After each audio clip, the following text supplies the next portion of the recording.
Sorry guys, trying to get the screen to capture what I needed to.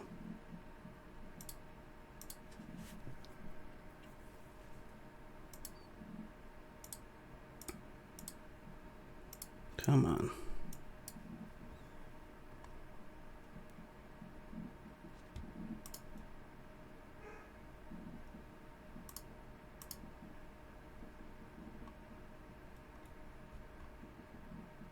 Come on.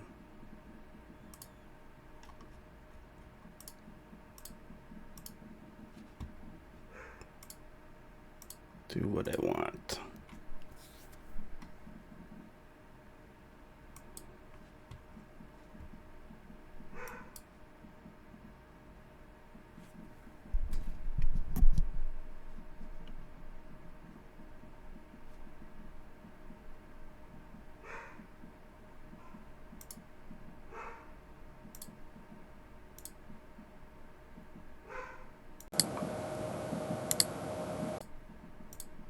Come on, work with me.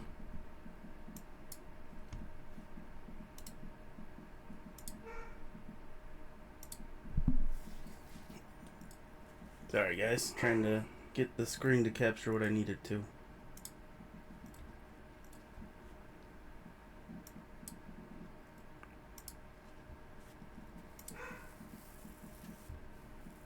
Come on. What's going on?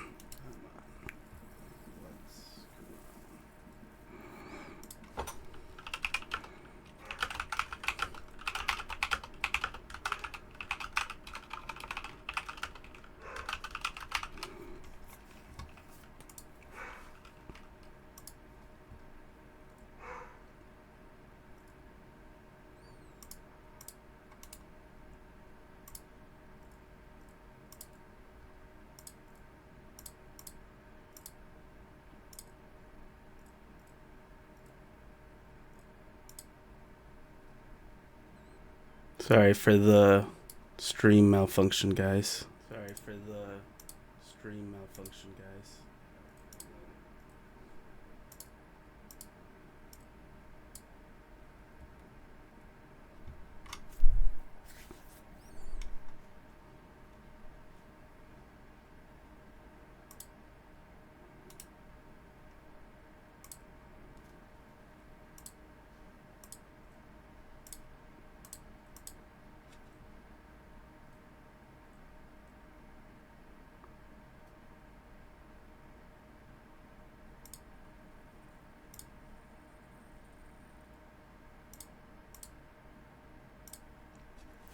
Alright, there we go.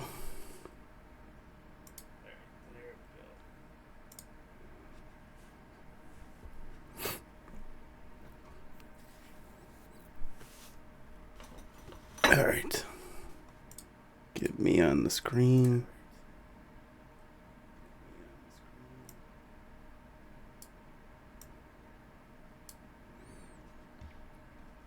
Alright, looks like we have it all set now, actually.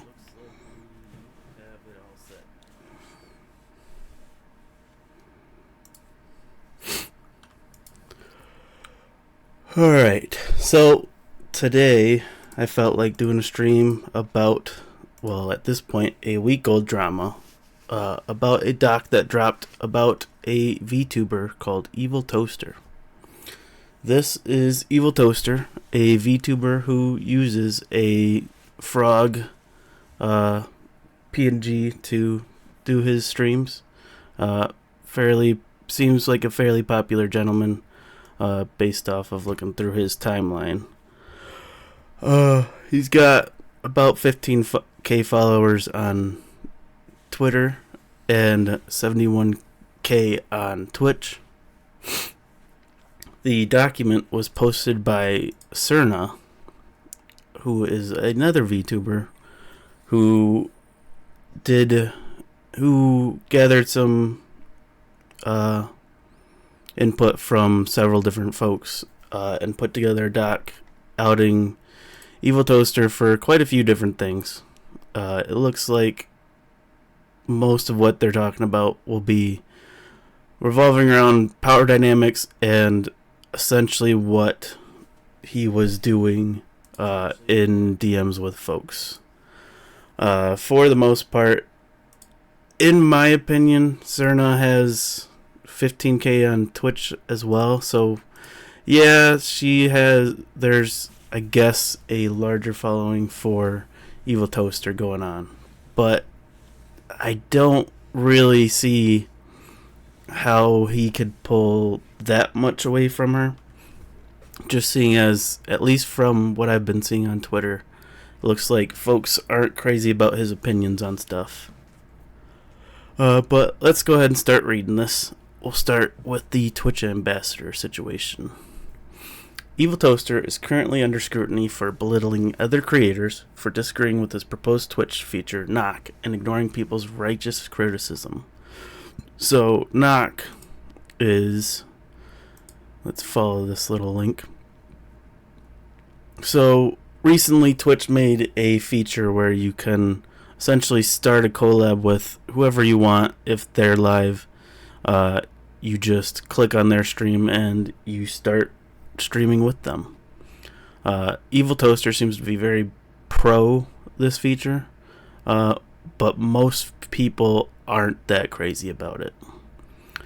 I can see where it's useful myself, but personally, nobody uses Twitch to set up collabs themselves anyways, so why even make it a feature? Nobody seemed to be asking for it in the first place. As you can see, he was pretty pro it, and then he tweeted this original tweet on the 19th at 12:45 p.m. followed by these tweets later on. He muted this conversation because people apparently weren't crazy about it, and were voicing their opinions to him. But as an ambassador, I see why. As Void is putting in chat, it's very intrusive, and it's done without you really even noticing it. But back to the doc. Where was I? Going so far as to mock the situation in his Twitch title when he went live the following day. Let's see if we've got that screenshot. Yep, guy who literally ruined Twitch is playing Overwatch again. So even Serna points it out in this tweet. Doesn't seem crazy about it. As of writing this, there is still no mention of the backlash he's faced or an apology for his original remarks anywhere. This is a public presentation of his typical behavior to dismiss people's feelings and problems with him, as well as never taking accountabilities for his actions. So, on to this next part. It looks like it will be talking about Serna's interactions with him personally, and then, as you can see, we'll be moving on through other folks' interactions with him as well. I'm including my personal experience with EvilToaster because I want people to know that I am not impartial when it comes to EvilToaster. The Twitch ambassador situation is a completely separate incident, and I would have commented on anyone's demeaning words towards a community they're meant to represent. But it also further proved to me that EvilToaster will never take accountability for what he's done behind closed doors if he won't even do it for a public instance. Regarding intimacy and boundaries, EvilToaster and I became fast friends about 2 years ago. I thought Toaster was an amazing person, kind, intelligent, and giving. However, looking back, I fear I was under quite a bit of manipulation regarding Toaster. One of the first things Toaster will tell to anyone is that he craves affection, mostly from women, from what I've seen. And then she attaches some screenshots of Toaster making comments, both publicly on his Twitter as well as in his Discord. Every convention is another reminder that I'm not one of the girlies, and I'm never gonna get the kind of treatment and affection they give each other, even though I try to connect with them. I've gotten better at dealing with that fact over time, but it still hurts to think about. Personally, yeah, sure, women give each other attention that they don't give to men or even non-binary folks in some situations. But in my opinion, that's how culture's grown. And not to be all white knighty, but most guys, when a girl gets flirty and touchy with them, take it way incorrectly and think they're hitting on them or actually want to be in a relationship when the girl's just being flirty, nothing serious. As a guy myself, I wish everybody would be a little bit more open about that stuff, but you can't judge people on what society does as a whole. Moving on to some DMs or Discord post. This is from back in November 2022. I know what you mean, and I'm glad for that. Honestly, I think I do good in trying to be like that, and I'm not escaping the man class position anytime soon. So it's still important that I be better for that. But no matter what, I always am just going to notice the small kinds of ways people I want to be closer to close me off because of how I'm perceived by them or by society. Which is just going to make me think more about how things would be different otherwise. Would it be closer to? Who would I be closer to? Who would let me tell them more of my feelings? Who would let me touch them? There's so many instances of this just seeing in front of me through my whole life where people I'm genuinely good friends with will stop me at a point where they let women know less go past. Where women they know less go past. I can't really hate anyone for it though. I just hate the game. But who doesn't? Honestly, this is just emotional, I don't get to talk to people about my feelings kind of stuff. Where honestly, that's, again, just more. Women are usually easier to talk to about their feelings because the stereotype is women are more in touch with their feelings. And regardless of how EvilToaster identifies, they're probably never going to be able to cross into that boundary. Personally, again, I understand. Women can be much more easy to talk to or be talked to about emotions. And it does suck, but honestly, if you're that good of friends with somebody, usually you can be emotional with them. I know I've got a few people who I can be emotional with and kind of let out my thoughts and feelings towards. They don't judge me for it, and they also talk about and vent their feelings towards me, and I don't judge them for it. So if he really does have that good of friends, maybe they aren't as good as he thought if you can't really talk to them about emotional stuff.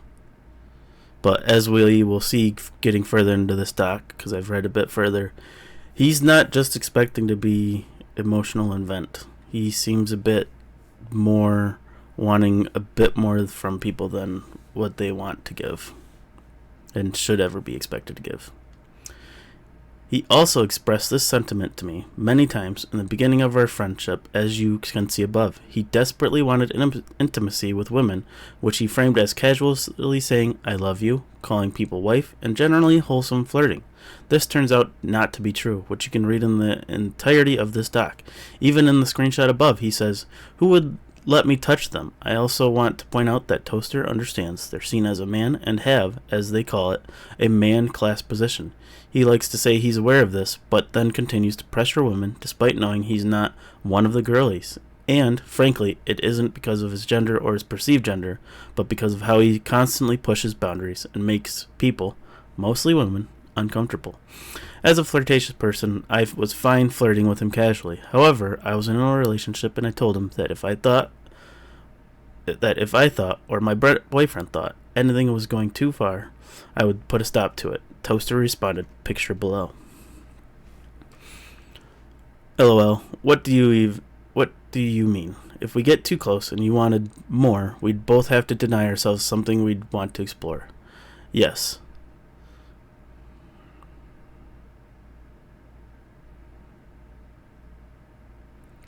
And I'm capable of doing that. Sorry, reading chat. A crush is just a crush, and anything more, it's easy to cease because, compared to the relationship I have now, there's no reason to want another when it jeopardizes this one.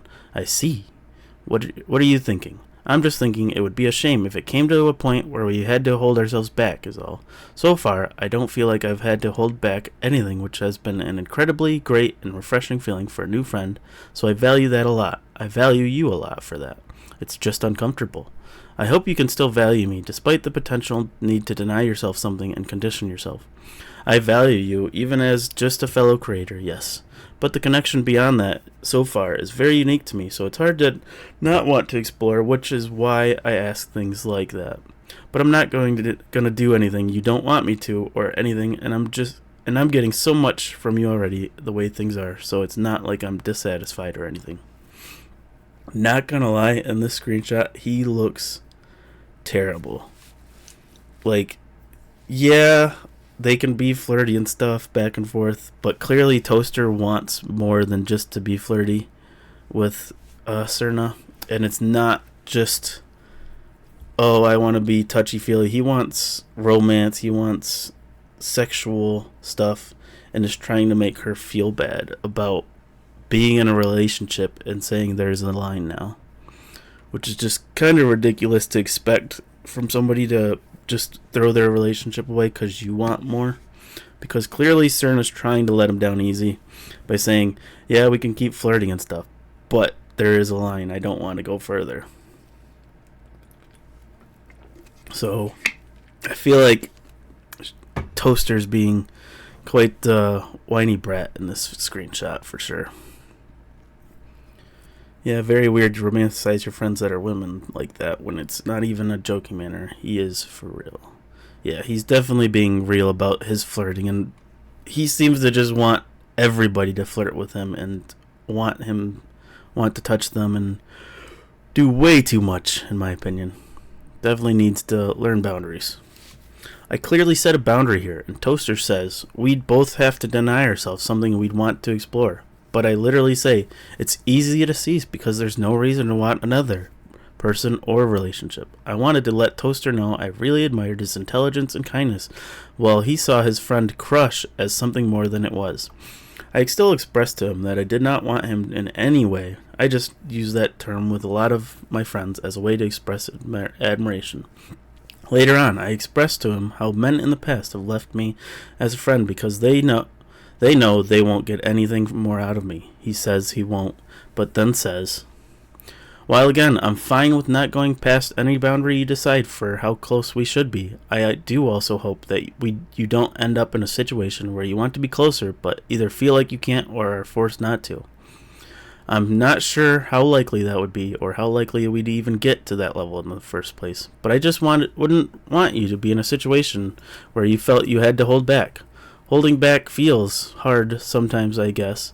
Even I still feel like I have to, but I'm obviously not holding back as much as I have in the past with others, thank God. I just want you to have what you want, whatever that is or will be. And I just fear that from you've talked about it, that there's a possible outcome where you'll be told to distance from me, and neither of us may want it. I wouldn't leave you if that happened, of course, but it would be sad. While he assures me it's fine, he flips it on to me and again says that it would be sad if I had to further set more boundaries, but of course this is for my sake and not his. Clearly this Toaster person doesn't understand that she already has set these boundaries. She's not going to cross any lines. She doesn't want to. She's in a relationship that she is clearly, at the very least at this point, happy to be in, and doesn't want things to go further with Toaster, which he is clearly not picking up from her comments. And I mean, yeah, sometimes people can be a bit vague with their comments, but she seemed it. I'm assuming from what we're probably not seeing in these screenshots is that she told him, hey, we can flirt, but that's it from now on. We're not getting all touchy-feely or getting romantic in the DMs. And he clearly wasn't taking it, regardless of how vague or not she was with it. He's being incelly with these comments of like, well, what if I don't want to hold back and I have to because you set boundaries that you don't want, when she clearly wanted the boundaries in the first place. Moving on to talking about others. Pushing boundaries is typical of Toaster. Further on into our friendship, I brought up how uncomfortable I was with the way he talked about women. Some names are omitted for anonymity. I think the way you talk about women bothers me. What? Why? Where? I didn't like how you spoke about Milky once she felt emotional attached towards you. What part of that? Then you talked about Kissa and made a comment about her incompatibility to say no to other people, which came off bitter to me. Question mark, question mark, question mark. Why did that come off as bitter? Because you said she was too popular for you to hang out, so it was hard to make time for her. Evidence proving he said this about Kissa. I think you're looking for romantic relationships rather than platonic ones, or maybe you're feeling the need for close platonic relationships like a best friend. Yeah, he's definitely looking for romantic relationships. 100% right there. Romantic relationships. She's calling him out on it, which is based, as the kids say nowadays. I hardly even have baseline level platonic friendships, save a few people, and all those people have massively less time for me than I have for them. It sounds like that's not even friendship if they have massively less time for you than that you have for them. That, or you're making that awkward and they're pushing you away. So maybe you're not picking up on some hints, bud. I'm not sure how to help. I don't think there is a way to help. I think therapy would be good once you move out and you're on your own. I already called my therapist. What did they say? 28th probably. Next week. Good. I might be able to hang out with Kissa tomorrow afternoon, assuming no one snatches her up for anything. Are you talking about me specifically, LOL? Then she screenshots the next part even closer up to just the two messages. Continuing from the last point. It was unfortunate. I didn't even get to play Apex with her yesterday. Well, funny coincidence, since that's happened like 3 times. No, actually. Trying to schedule anything with her is hard because she's so popular. And I don't think she's the type to say no, which is concerning in itself. There's definitely people who have a hard time saying no, myself being one of them. He needs to touch grass, go outside. Oh, for sure, Void. Definitely somebody who needs to experience some real life interactions and not be so internet brained. But definitely there are people who just have a hard time saying no to folks, myself being one of them. But you don't have to just be like, oh, they don't make time for me because they don't say no to everybody else, so they have to say no to me. If they're saying no to you and they're always saying yes to everybody else, there's probably more going on than you think there is. Maybe they are just overscheduled and overbooked, but if they've never have time for you, you're probably making them feel awkward and not wanting to be around you anymore. So maybe reevaluate yourself, Toaster. As for what Milky experienced, Toaster talked to me about her and him becoming intimate. Although the way he had portrayed their intimacy differed greatly from what was actually occurring, Toaster had mentioned having the possibility of a relationship with Milky and becoming more intimate. However, Milky had only ever expressed friendship and the platonic intimacy that comes from that. Any emotional attachment was strictly platonic, and all mentions of a relationship were simply those of friendship. She had never encouraged or communicated to Toaster that it would be anything more than a friendship. The way he portrayed his dynamic with Milky was grossly misrepresented and instead was expressed in a very different light than how it actually was. I would have played today, but I was showering with Milky. You were what? We showered at the same time while on call and talked in the shower. I'm praying for you. Well, praying for what? Just in general. I'm more worried for her than myself personally. Yeah? Yeah. She admits that she's attached to me and is kind of upset about the fact that she doesn't like being vulnerable. But I don't mind it right now. Toaster often talked about Milky and how much comfort and intimacy she brought. She wants me, bro, kind of mentality. Oh yeah, definitely. I feel like he talks to people and is like, oh, they want me. And then when they strictly start avoiding him, he starts freaking out and being like, why don't they like me? And it's cause you're way too obsessive, bro. You think everybody wants you, and then that's how you act, and people can definitely read that. We'll get to that later, though, because he thinks a lot of people have autism, apparently, further in the stock. Toaster often talked about Milky and how much comfort and intimacy she brought him, but how it made him defensive because he wasn't used to it. I'm cringing though, not gonna lie, we showered together. Yeah, that's weird. I mean, you don't have to go around telling folks you were talking to somebody while you were in the shower. Unless it's funny. But even then, keep it to yourself. You don't need to tell everybody about that junk. Despite this, he was still fine for it to continue and often expressed how nice it was for him to enjoy what Milky gave him, all without returning her feelings and knowing what it was hurting her to be more attached than he was. I later learned that this was misrepresenting what happened between them. The shower call was just voice, no cam. It's clear that Toaster wanted a more sexual intimacy with Milky, which you can see later in Milky's experience. Between what he said about Milky and Kissa, both people he was romantically interested in, I started to feel weird about it and confronted him. Thank you. Okay, so for it read as something that didn't really fit my perception of you. I get that. By the way, the coded writing here is him copy-pasting what I've said to him and responding to it. So everything in these black boxes is him responding to something she said in a previous message. For me, it read as something that didn't really fit my perception of you. I get that. I felt that when you were saying something that you had no intention behind, it came off to me as if there was more under those words, because in my past, a lot of people have had those secondary meanings, and I'm not someone who usually judges anyone at all for more surface level behaviors because they just don't even come up on my radar, and I've never understood why people are judgmental over weird, minute things like that.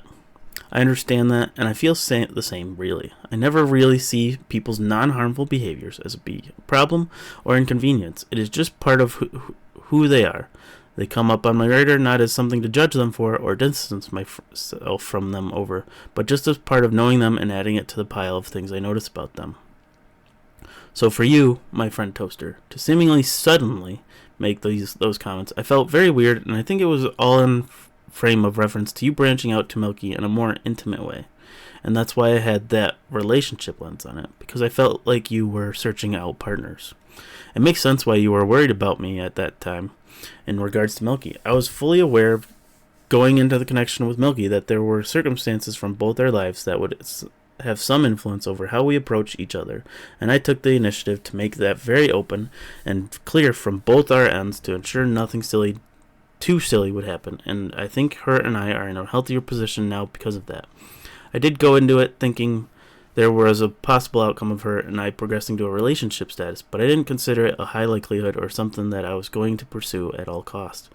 It was just that, the thought that it was possible and being aware of it in combination with knowing how both her and I were approaching each other given our circumstances helped ensuring that our conversations were healthier and helped me know what to communicate. Dude definitely was reading way too much into whatever conversations he was having with Milky, in my opinion. I don't know what there was into their DMs, but it feels like he was like, oh, relationship? Definitely. Gonna chase that and make it sound like we're in a relationship to everybody else whenever I talk to people. Even here, it's clear that Toaster has intentions when getting close to women. He says there was a possible outcome of her and I progressing to a relationship status. A lot of the time, Toaster will go back and forth between never expecting anything from women and a few moments later will admit that he does have expectations. Exactly. He acts like, oh, I don't have any expectations for you, but in reality he's like, oh, I need you to flirt with me. You better be flirting with me and only me. And he doesn't seem to understand that. Just because he expects it doesn't mean they're going to give it to him.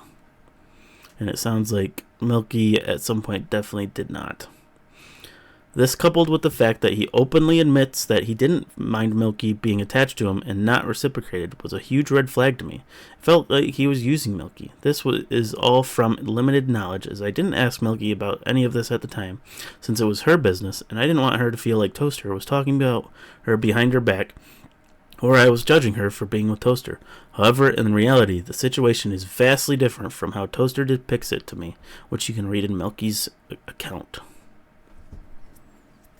It looks like we move on to continuing with her personal experience. We'll get to Milky later on in the doc. As you can see, it's a little bit further down. Back to Toaster responding to Serna's comments. One thing I sparked a reaction in me. One thing that I think sparked a reaction in me was you saying trouble saying no to anyone about Kissa, because for me, anyone saying that about a woman is like makes me take a step back, because I feel like that's a very womanly struggle for someone to comment on it. It felt very personal. I know you didn't mean it like that, but it definitely gripped at something in me where I was like, whoa, it just felt charged. But I think that's my own like anger towards the socialization that leads women to placidity, and for someone who has the societal presence of a man commenting on it in what came off as a frustrated tone, I definitely felt my chest puff out and I got defensive.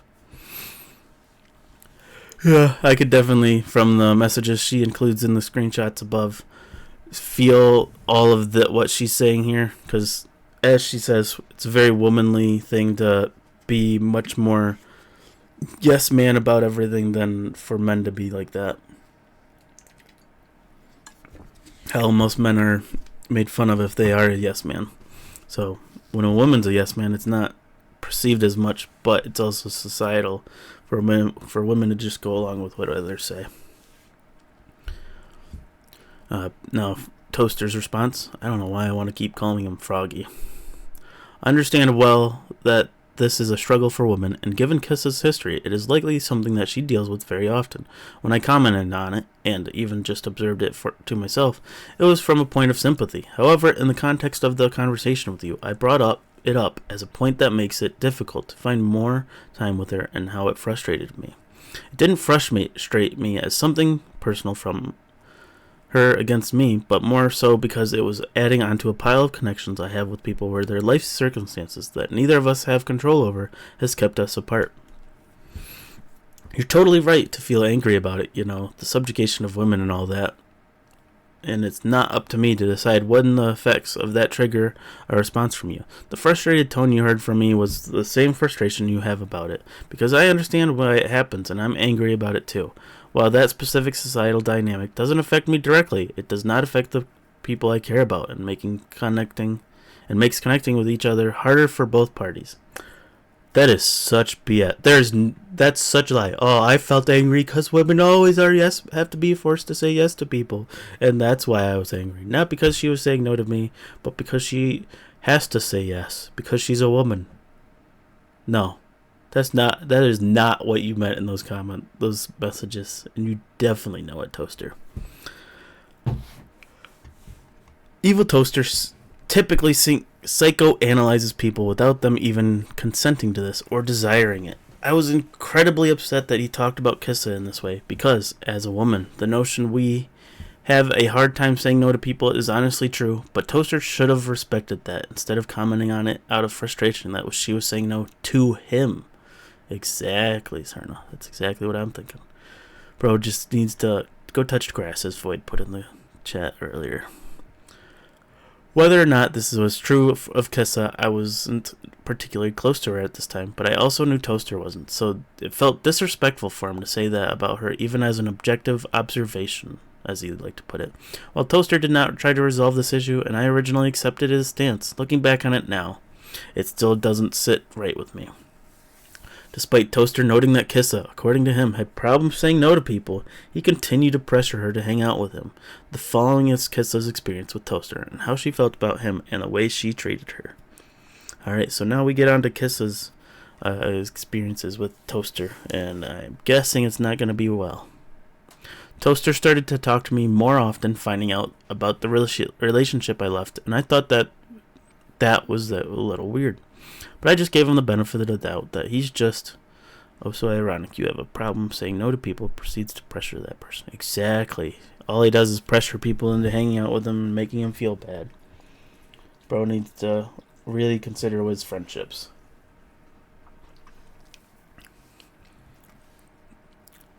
But I just gave him the benefit of the doubt that he's just trying to be nice since I was going through a hard time. After talking for a bit about what I had gone through, he also shared his experiences with similar past relationship issues. So I just thought he would understand how I was feeling cause of this issues he went through too. I trusted that he was just being a good friend because he would listen to my venting and offer reassurance about things I was worried about from what I was used to with my ex. I've never really had many friends because my ex would get upset with me if I did. So my social anxiety only got worse from those 8 years. Because of my social anxiety, I tend to worry that everyone hates me or finds me boring or like they feel pity for me and feel obligated to chat with me. Thus, I would not hang out with people much, and when people would want to hang out with or play in collabs, I would get really shy and nervous and typically find an excuse not to do it. Toaster had quickly started to want to hang out by playing a game together or just voice chat, and that made me uncomfortable given what I wasn't used to, and that he started only chatting with me more after I got out of my past relationship. I felt like that it would be mean to just say that I'm not comfortable with it, so I would just make up an excuse whenever he would ask until I felt overwhelmed by how often he would keep asking that I just played with him once to not feel so guilty anymore. I would tell him that I was busy a lot, but that never stopped him from asking. I both understand and feel like she definitely was feeling a bit too nervous about this kind of thing. I feel like she should have just called him out and told him, stop, I don't want to talk about it. I don't want to talk to you anymore. I don't want to hang out. But she probably also didn't want to nix a friendship. Not gonna lie, I personally believe they should just say no. Yeah, definitely just should have said no. Made a line there, and if he kept bothering them, either block him or stop talking to him altogether and ignore his messages until he gets the point. Admittedly, it is hard to do that kind of thing if you do like actually have a friendship going on. But at the same time, people need to learn there's a line in the sand that you shouldn't cross, and Toaster clearly wasn't doing that. Yeah, but I get some people are non-confrontational. Exactly, Void. Definitely hard to be confrontational after it sounds like Kissa was in a very bad relationship previously from this, so she didn't want to confront people and get yelled at for telling people no. So understandable, but at the same time, hopefully from this point she's grown to learn to just cut people off when they're being too pushy. Then one day, I guess he just got fed up with me not playing with him, that he sent me that long message about how he's trusting me to reach out to him, and that he's using the little amount of energy he has left to keep up with me and chat, plan things to do. And that long message just didn't sit right with me, because my narcissistic ex would say similar things that would make me feel guilty if I do something he's asking of me. Definitely agree with her. If somebody says the little amount of energy they have left is being used on them and that it feels like a waste, they're definitely just trying to pull on your emotions and make you hang out with them. That's definitely when you just say, done, block them, get rid of them. Those people you don't need in your life. Now, if they're complaining that they don't have much energy and want to relax or something, sure, that makes sense. But especially framing it this way of the little amount of energy he has left to keep up with me, and chat, plan things to do, that's just crazy. You shouldn't, even if you feel like that, like somebody's hard to make plans with and stuff, you shouldn't say that just straight to their face like this. Because this way it sounds very like, oh, you never put in as much energy as I do. Whereas you could definitely say, hey, I don't feel like we're hanging out as much, and like actually genuinely express how you feel. Whereas this is very do as I say because I feel like you're less than me. Alright, back to the doc. I then explained to him how what he said was not okay and how it made me feel, to which he apologized, but it didn't feel genuine and like he was only saying it because he didn't want me to stop talking to him. From then on, I didn't enjoy conversing with him, and we didn't talk much after that happened. Throughout the whole time of talking with him, I had always felt like he wanted more than just a friendship out of it, and read the regular comments he left on Twitter on my selfies and comments he made about my voice made me uncomfortable. Showing screenshots showing interest. Oh, that was dyslexia at its max. Thank you. I will let you know ASAP if there's anything to worry about. Kissa is very nice though I'm gonna try to hang out with her more and help her get acquainted. She's in a similar situation I was in with my ex, where she never had a lot of room to make friends, but now could really use some, but has no frame of reference for what good friends and relationships are, you know? Yeah, she is super sweet. I'm excited to see her around more.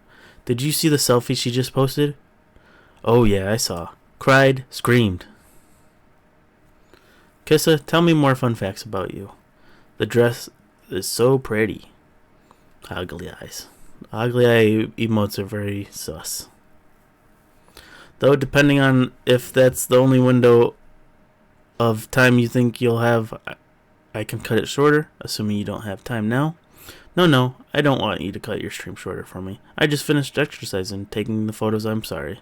What if I want to? I would feel bad if I couldn't make time somehow if you canceled for me. I'm catching up listening to your ASMR stream, and you did very good. Your voice is perfect. I feel like this can be very... This last one, definitely borderline, depends on the context around it. But at least going off of the framing from this document, shrimp. What does that mean, void shrimp? I never understand people when they say shrimp. I'm catching up listening to your ASMR stream. You did very good with your voice is perfect. I feel like that can... Oh, simp. I'm dumb. Yeah. Very, very simpy behavior from Toaster. Definitely wants to slide in her DMs, as he obviously already has, but he clearly wants more with his comments. Oh, well, I already said it. Too late. I guess I'm getting banned. On to more screenshots. Sounds good. We'll find some time. I also saw your singing. You sing very well. Another ugly eye emote. Man needs to stop using these emotes. It's very sus. Pushing boundaries with Kissa. So it turns out I ended it early anyway, just because I could use the extra time off. Oh, nice. Did you want to play Valorant with me? If not, that's okay. You can relax too. Yeah, let me hear back from Zen. She wants to Apex, but I don't think I'm ranking today. But maybe she's up for pub trios and you can come join. If not, I'll play Valo. If you feel like playing with Zen, that is. Otherwise, yeah, I'll log into Valo. I unfortunately don't have Apex on my little bro's PC, and the internet is a bit slow here, so the download would take a bit. But you and Zen can play Apex. Log into Valorant then. I checked your mutual friends to see who I could invite for collabs later, and it's just CC. I guess I'll plan for that sometime in the future. Yeah, I don't have that too many Twitter peeps on Discord. Would you like to game in a bit before you have to go set up for the show? I'm sorry, I'm probably just gonna relax before stream since I get super nervous about the timing of things. Lol. Honestly, if he, spazzed out more than this, I'll keep commenting on this before we move on to more screenshots. If he, talks like this all the time about her streams and stuff, I get it, because even before this stream, I was like, alright, I need a minute, gonna down stress, relax a minute, not freak out about anything. But the way she responded like this, I would have just been like, oh, cool, I get it. But I doubt that's how Toaster responds. Alright, this seems to be a couple weeks later. I'm going to sleep. We hang out in the afternoon, yes? I'm so sorry, I think I'll probably be streaming this afternoon. Frog emote. When you say afternoon, what do you mean? At 7 p.m. EST, and before then I'll be exercising and getting some work done. Same frog emote. Edited message. Wonder what that was. Are you gaming capable tonight? This looks like it's the next day. Yep. Are you gaming capable? Oh, it's early in the morning too. Are you gaming capable tonight? I'm glad you had have a good turnout. I'm currently playing with a friend who is in need of someone to vent to at the moment. I'm sorry. That is okay. I hope it is going well. Are you doing anything tomorrow afternoon? And when I say afternoon, I mean 12 p.m. to 6 p.m. range. I'll mostly be working on stuff and hanging out with some friends, and later in the day I have a collab. Okay, when is your next availability? I'm not sure because I want to stream again this week, but I haven't planned it out yet. Honestly, dude needs to just calm down from this. Like, it sounds like she doesn't want to hang out with him a lot, but also wants to just chill. Bro, can this guy stop asking so much? Like, yeah, exactly. He's just like, oh, well, do you want to hang out now? Do you want to hang out now? Do you want to hang out now? And she's just like, stop. I'm doing things. I got plans. Let me just be. Clearly, he does not understand that at all.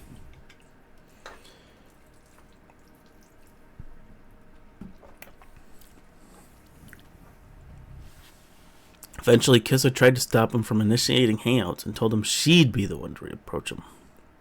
He immediately doubts this will happen, but goes beyond and says the following picture below. I think this was all supposed to be above that. Shaking emoji, I'm assuming. I mean, it doesn't gotta be this week. But I get super nervous planning things. I understand. Is there something I could do or some other way to go about it that you'd prefer? I know you said to just keep checking up, but it seems you aren't left with a lot of free time right now. I don't want to stress you out. What if I'm the one who plans it? Does that make it easier instead of asking you when the best time is? I feel it would be the least stressful if I just approach you whenever I'm able to play. Will you do that? Ugly eye emoji? Yeah, dude needs to relax. This whole comment here, I feel it would just be the least stressful if I just approach you whenever I'm able to play. That's just her saying, stop. I'm going to message you when I want to talk from now on. And clearly he was like, oh, she's never going to message me again. Cry. Oh, here's the big message. Okay, I'm letting you know I am putting a lot of trust in you for that. Not to make it more stressful. But as I wrote about on Twitter yesterday, I'm dealing with an increasingly smaller ratio of people I know. To people who actually reach out to me and ask me to do things and connect. Which means I just have limited energy remaining to do all the work of scheduling and organizing just to keeping up with everyone, because frankly not many people message me on any given day, which also is big because you are one of the people I'm spending that energy for right now to keep up with you and chat and find things to do. So frankly, if you just want to come to me to comment, you have time that'd actually be better for both of us. It's just surprising to me because no one really does that for me. So, and little sitting frog emoji. I'm both excited for that, but also worried that if that'll actually happen. But you don't seem like one to just You don't seem like one to just like not do a thing they say they do. So yeah, just keep me updated. And it seems we're both staying up till like 6 a.m. lately, so don't be afraid to poke me this late either. This is such an unhinged message, in my opinion. Like, he's clearly being like, you better message me. If I don't get messages from you, then I'm just going to cut you off. And then that'd be bad, wouldn't it? Because I'm a good person, and me cutting you off is a bad thing. Definitely freaking out way too much about a girl just telling you, stop. I don't want to talk that much anymore.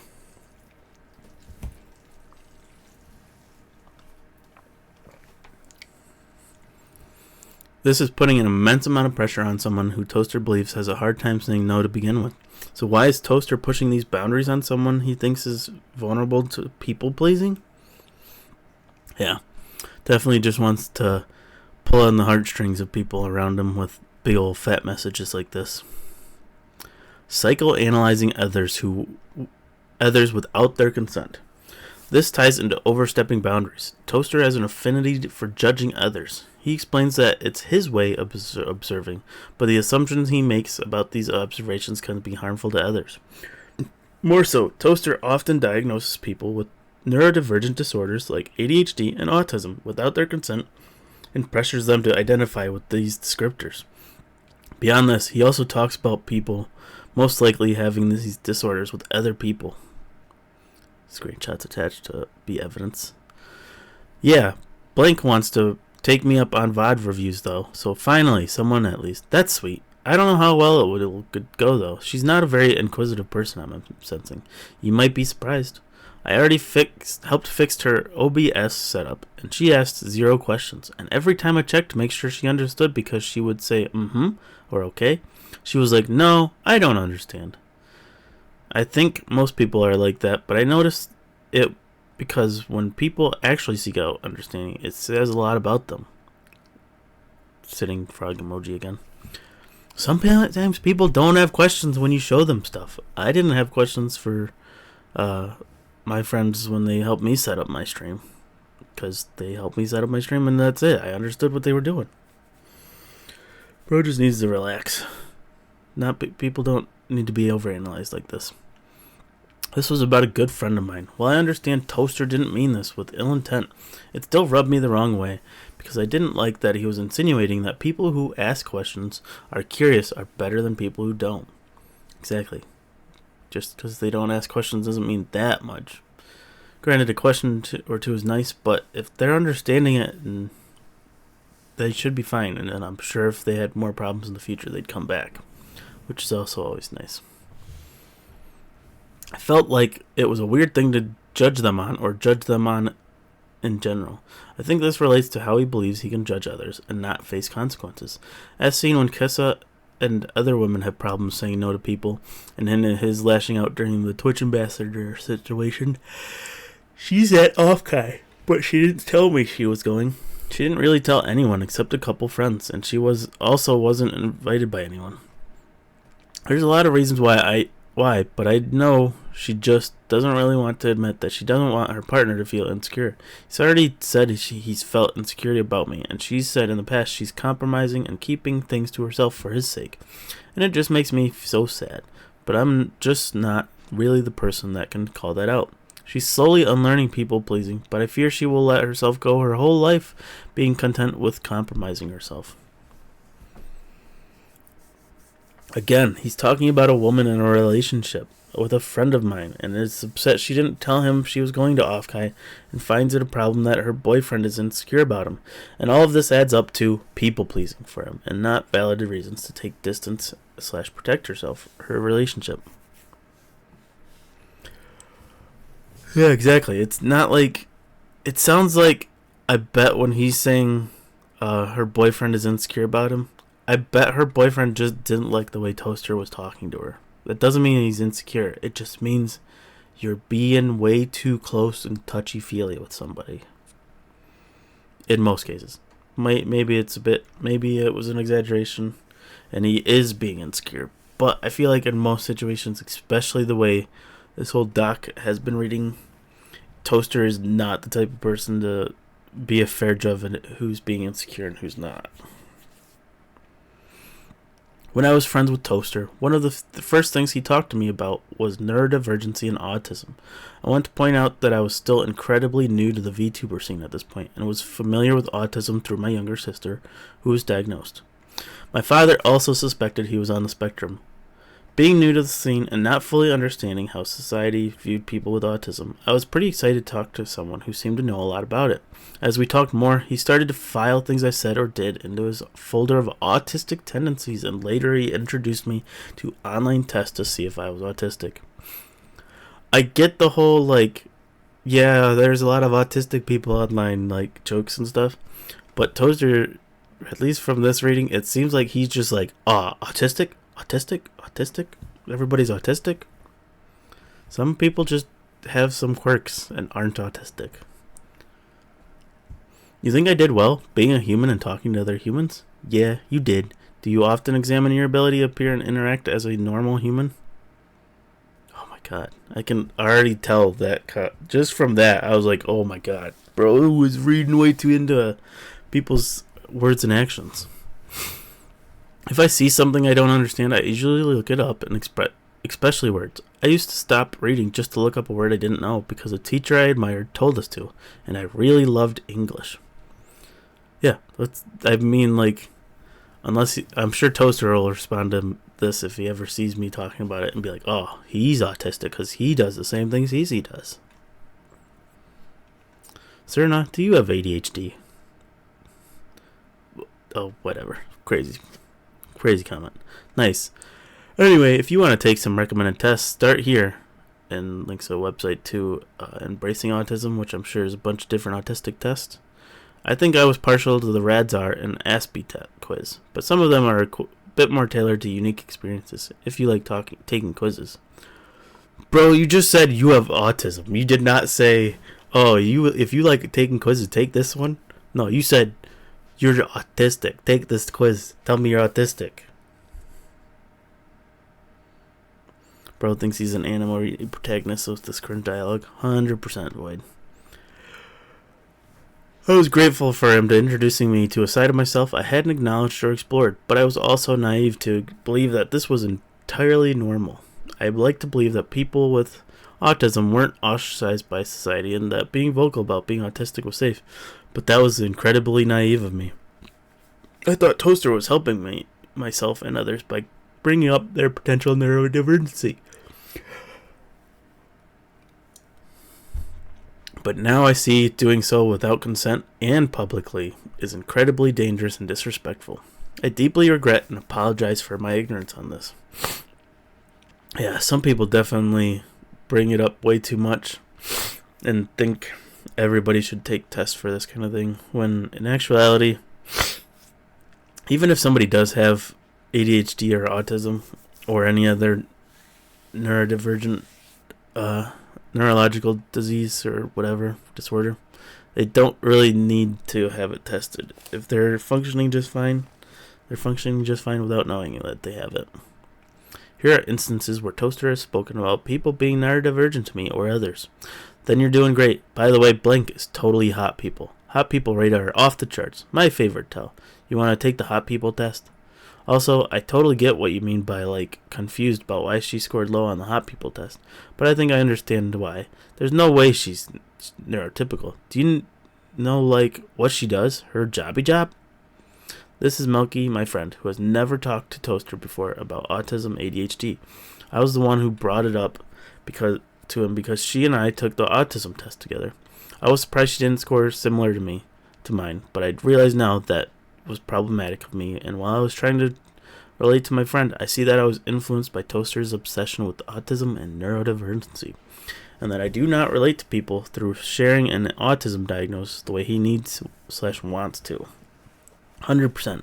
And I'm assuming the hot people test is him just sending people these autism tests, which is a really weird way to comment on stuff. Weird. 100%. Hot people. I'm sorry, what? Yeah, I think he's just being like, you are hot if you have autism, which is really weird. Oh, where was I? I started to become confused as to why EvilToaster would bring up other people's personal life to me, and why he had to push his thoughts on ADHD/autism onto everyone he met within the community. While at first I thought he was helping me realize a part of myself, I slowly understood that he did this to nearly everyone, and it was more about him finding connections at the expense of others than ever helping people. I was hanging out with Blank. How did it go? Pretty good. She's picking up Apex pretty well. She passed the hot people test, and she started NGE. The following is from a friend who was venting about insecurities, to which Toaster replied, "Well, I have great news for you. Almost all the other VTubers are autistic too."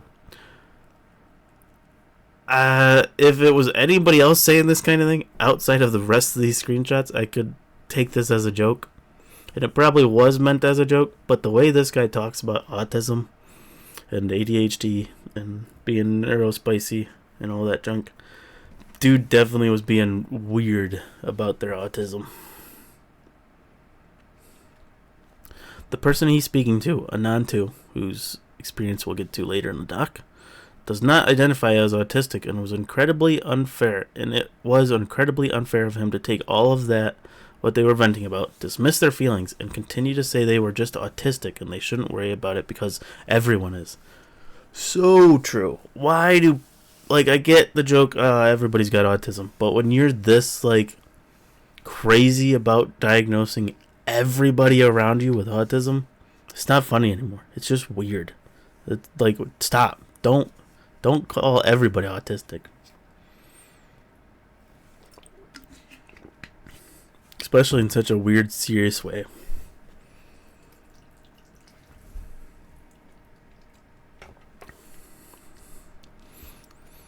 More screenshots, yay.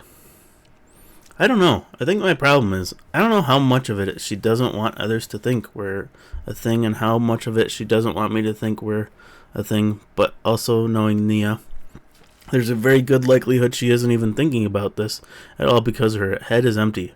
Bro, why would you say that? Even if somebody is like dumb or or ADHD or autistic, you don't just say their head is empty.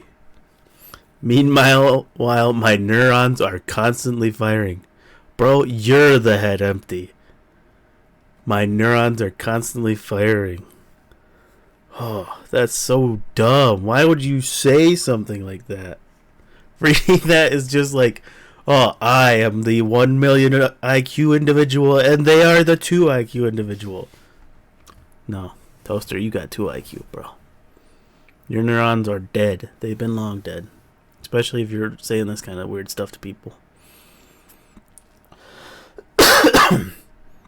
LMAO. Mean, if she's bothered by it, I'm sure she'd let you know, right? You would think, but I do not know. I constantly tell her and remind her to let me know if there's any kind of discomfort coming from me, and she says I'm 100% fine. So that means stop telling her to tell you if you're annoying, because you're being annoying by asking if you're annoying. But from watching her in past experiences with other people, I'm just not sure she would hold herself to that. Example, some random viewer constantly harassing her in chat and in DMs acting like her boyfriend, and she just kind of let him exist and responded to him nicely even though he was killing the vibes. It took my mod team telling her it was making chat uncomfortable for her to do anything. I mean, yeah, I guess that's a fine example of when something's going on. But it doesn't really matter. Like, just say some message to one of her mods and tell them to block her, this weirdo or something. Doesn't need to mean that her head is empty. I don't know. I would like to think it'd be different from you versus a rando, but yeah, but I don't even know how for sure how Nia sees me. Like, I still don't get how, like, for everyone else, Nia's, like, super cheerful and happy and supportive and shows love and kisses to everyone. And then I'm around and she's just, like, not even remotely like that. Maybe it's about you then, Toaster. Maybe you're the weird one. I'm positive she doesn't even notice she does that. But because the more I learn about her, the more I realize she's just legit isn't thinking about it. But I don't know, because we haven't talked about that dynamic specifically. Yeah, most people don't think that intensely about every action they do around people. It's just a lot of subconscious stuff. So she probably doesn't realize she's being super cheerful around one person and not cheerful around you. It's probably just because subconsciously she doesn't like hanging around with you because you're always weird about this stuff. And I feel like she holds back that kind of sentiment intentionally, but I don't know, and I don't know how to know. It's so weird because I literally like don't have this fear with anyone else. Like, Blank and I are getting closer, and I feel like we could talk about whatever at this point. Yeah, that's different friendships are different, have different conversations. I can be ultra close with one person and ultra close with another and have 2 totally different sets of conversations. Doesn't mean I'm not close to one person and not close with the other. Just means we have different dynamics. Like you already said. But every time I try to have a deeper conversation with Nia, I almost feel like she's deflecting it. But I'm also almost sure she's just that unaware that that's what I'm trying to do. And cannot pick up on the fact that I'm trying to talk about something important like that. Because she's literally the most autistic person I've met. My God. You probably say this exact line to everybody about everybody else. Everybody in your life is autistic, Toaster. Just, I don't know, deal with it, I guess, if that many people are autistic. Which, of course, is beautiful to me. No, you can't say that. Why would you say autism, that this person's super autistic, and then say, of course, they're beautiful? No. That's not how it goes. You say it in such a demeaning way and then compliment it? No, definitely I don't. That's dumb.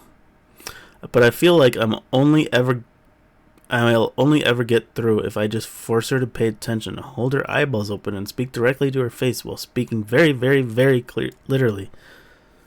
Or, clearly you're not that close, and she doesn't like you that much. This last screenshot is incredibly problematic. Toaster says someone's head is empty. He enforces his thoughts on what this person should do about a chatter, gets his mod team involved, and then questions why this person isn't loving towards him, but is to others. He also openly talks about how this person is autistic to someone else, even when the person in question is not diagnosed or identifies with this diagnosis. Apart from autism/ADHD, Toaster also reveals personal information to people that most likely shouldn't be shared. While the person he talks about is okay with this behavior, I feel compelled to talk about it vaguely, out of respect for anonymity and privacy, because the information is incredibly personal, and if he's talking about this with people he barely knows, Kiss and the 9-1, I can only imagine what personal information he'll share about others or in the future. It is incredibly unsafe, especially in the VTubing community. You can see him talk about it, but it's censored here. I wish I could say he's changed from 2022, but as this document proves, this is a repeated behavior that is still current. Yeah, definitely seems a bit oddball. Alright, on to the first Anon experience. Pushing boundaries. This individual wants to stay anonymous, please respect that. Toaster collabed with this person a handful of times, but also always wanted to hang out with them alone. They were uncomfortable about this because Toaster was already pushing boundaries, wanting them to open up to him, as well as making intimate comments towards them. Screenshots. Cat flipping table, I'm assuming. Blank? Can you please tell me why this is so difficult? It has never been an issue. Let me see if I can zoom in a little bit further. I cannot see this. Oh, well, that's worse. 200? That doesn't help at all. Oh, well.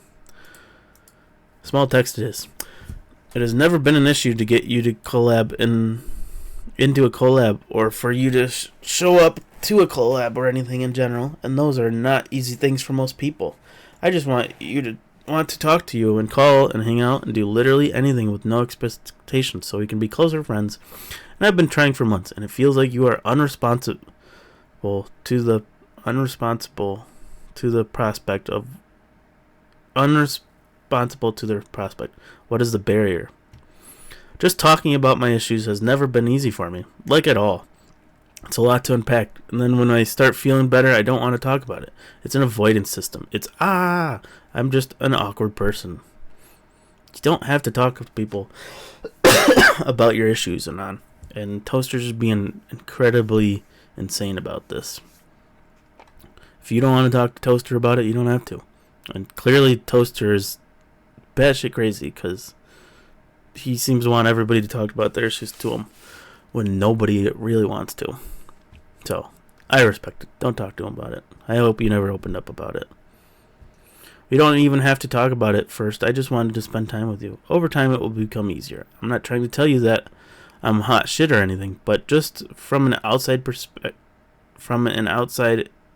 perspective, I am picking up the vibe that your tendency to spread yourself thin for everyone, your feelings or pressure to not leave anyone out, to respond to everyone, to say hi to everyone, etc., leaves you in a situation where people in your life that are actively trying to help you thrive, cough, cough me, are not getting enough time with you for you to actually feel like you're cared about. Bro, this message alone, I'd be like, oh, you're blocked. I'm done talking to you. Because that's weird. You clearly are just obsessive about this person, Toaster. Just because they don't want to vent to you about issues doesn't mean that something's wrong with them. You're the problem, Toaster. Maybe I have it wrong, but it is simply a pattern I see too often, and always kind of just leave it at that and be like, well, okay, I guess I gotta stop here. But I don't want to do that with you, so I'm simply trying this new strategy of telling you this instead of because the alternative is this permanent roadblock. New strategy. No, new strategy for this person, maybe. Obviously, from previous screenshots, we can tell you are not the type of person who just lets things go, Toaster. You bring them up instantaneously. The moment even a minute issue pops up, you freak out and spaz on people for just saying no to you. Thoughts? So, this first message was the 28th at 2:01 a.m. The person was probably sleeping, hopefully, if they had a healthy sleep schedule. And he makes them notice the message again, almost 24 hours later. And then spams cat flipping table emoji several times over the next 4 days. Okay, you're just gonna have to straight up tell me what you want from me, because I don't get it. They don't want to talk to you. That's it. Stop messaging them. This person should have blocked him after day 2 of table flipping. God, this toaster person's insane. I explained that I was going to be gone Thursday and Friday. Oh, snap. They were gone probably at least 2 of these days. So he was freaking out on nothing. Let's see, which days were... Let's pull up the calendar and see which days these were. The 7th, so July. Yeah, they were gone the Thursday and Friday. So that would have been... the 1st and 2nd. Right? Yeah, I think so. So they weren't gone yet, but they clearly were probably packing for whatever it was they were going to be going to. I'll be real, I don't know why you're under the impression I want something from you. I think I've been clear in saying that I struggle with opening up and talking about deeper issues. Continuing to press on these matters definitely doesn't help. 100%, Anon. 100%. Toaster's crazy. Oh, a big text wall.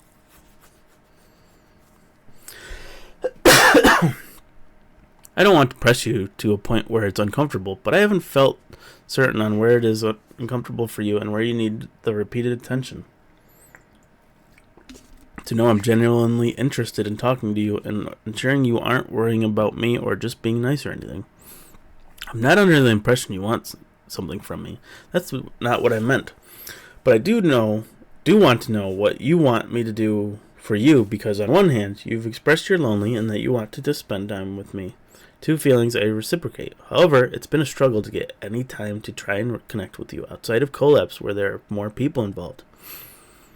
You've admitted you're a people pleaser, and I really hope you don't feel like you have to act that way for me, because it makes it difficult to know if you're telling me things like how you want to spend time together because you are trying to be kind, opposed to saying that what you might actually feel that you are not super invested in that. You haven't struck me as dishonest or anything towards me, but it is tough to navigate knowing this is a struggle for you. Again, though, truly, I am not trying to do anything that would make you uncomfortable. I'm only trying to reaffirm to you that I mean when I say I want to be there for you, to help you deal with the things you're struggling with, even if that means just being around and hanging out with you to get to know you better and stay the aches of loneliness without talking about the big issues. I, of course, won't make you do anything you don't want to do. I just want to know what you want me to do for you. I want to help you, and I'm asking for direction. I know it may also be difficult for you to ask for help, and I understand the feeling of needing to feel you can take care of things yourself. So yeah, that's what I mean by asking you to just by asking you to just talk me what you'd want from me. Tell me what you'd want from me. I know you've gone through a lot and I don't want you to feel stuck and lonely. If you don't want what you need, that's okay. I'm trying to figure it out and stay present around you to make it not so easy for the uncomfortable loneliness to make you feel like you should push friends away. But ultimately, I do not know everything about what makes connecting a struggle for you, and I'm just trying what I feel is right to help you. TLDR for the last 5 minutes. Toaster and this Anon person are having back and forth, and Toaster's being way too crazy and obsessive about this person opening up about their problems. And the Anon being like, I don't want to talk about issues with you. And then Toaster sending this massive text wall.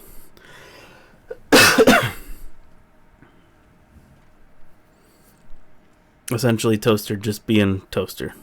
Probably a woman, especially the way this whole doc's been going.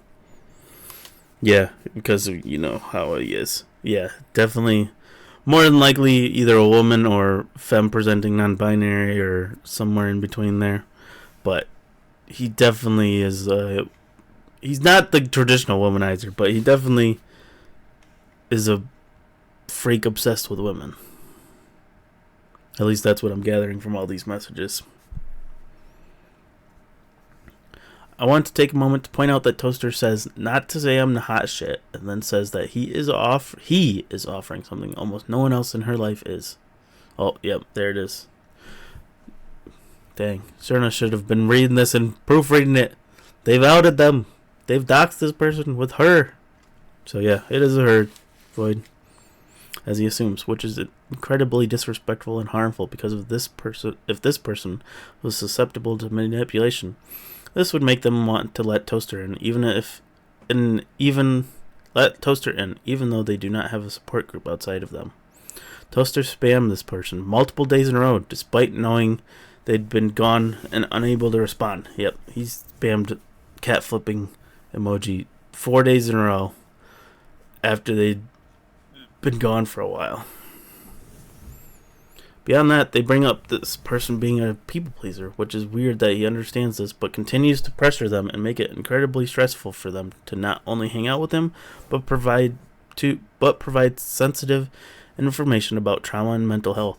He also did this with Kissa, as seen above. Unrequited interest. I'm sorry to hear this, that there's nothing worse than when you're not really sure where you stand in a relationship and things go unresolved. Like, it's nice to finally get that closure in a sense, but it doesn't take away from all the hurt you're going to feel still. Next year, I promise to give you so many hugs at a convention. Big blank text. I wonder what's behind that. I would love to hug and cuddle you at conventions, though. Didn't you plan on going to TwitchCon? Not this year, unfortunately. I can't afford it, and I want to get back into going to the gym and taking care of myself before next year. And that sucks. It's a really rough situation that Shia was in. I'm glad that her intentions weren't malicious or anything, but it still sucks that y'all both had to go through this and not really have a relationship you both wanted. Yeah, and then censored messages again. I was looking forward to meeting you this year, honestly. I will look forward to it next year, too, though. Would love to cuddle and tell you how pretty you are and watch the Fatty Armored Core 6 lore video together. You wouldn't want to watch that with me. Clearly ignoring the fact he wants to cuddle with them. They clearly are not reciprocating whatever the hell he's trying to get at, which is clearly wanting love and attention. Bro needs to relax. The blue cross out is Toaster telling Anon about someone else's personal information. Figures. Including their relationship, family situation, and more. Oh, bro. Family situations, you don't talk about those. Unless somebody's, already talked about that publicly. It gets worse when you realize this person brings up hugging him at a convention, which is a totally normal thing people do when meeting each other for the first time after having a friendship online for a while. The first thing Toaster does is escalate this to cuddling. Anon ignores this. Yeah, they ignore big time. So Toaster brings it up again. Big time. Yeah. This time expressing a desire to tell them how pretty they are. So not only is Toaster wanting this person to be vulnerable with them and pressuring them to do so, but they're also obviously interested in more than a friend, and trying to get them alone together comes off even weirder with this in mind. 100%. Toaster's a weirdo. Melky's experience. Here we go. In the beginning. Oh, that's a real way to start a sentence. EvilToaster, often referred to in our communications as Frog or Forg, EvilToaster and I started as friends with a strange dynamic.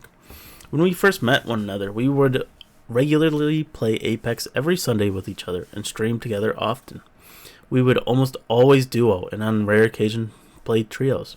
I had just become a streamer, and Apex was one of my very first video games.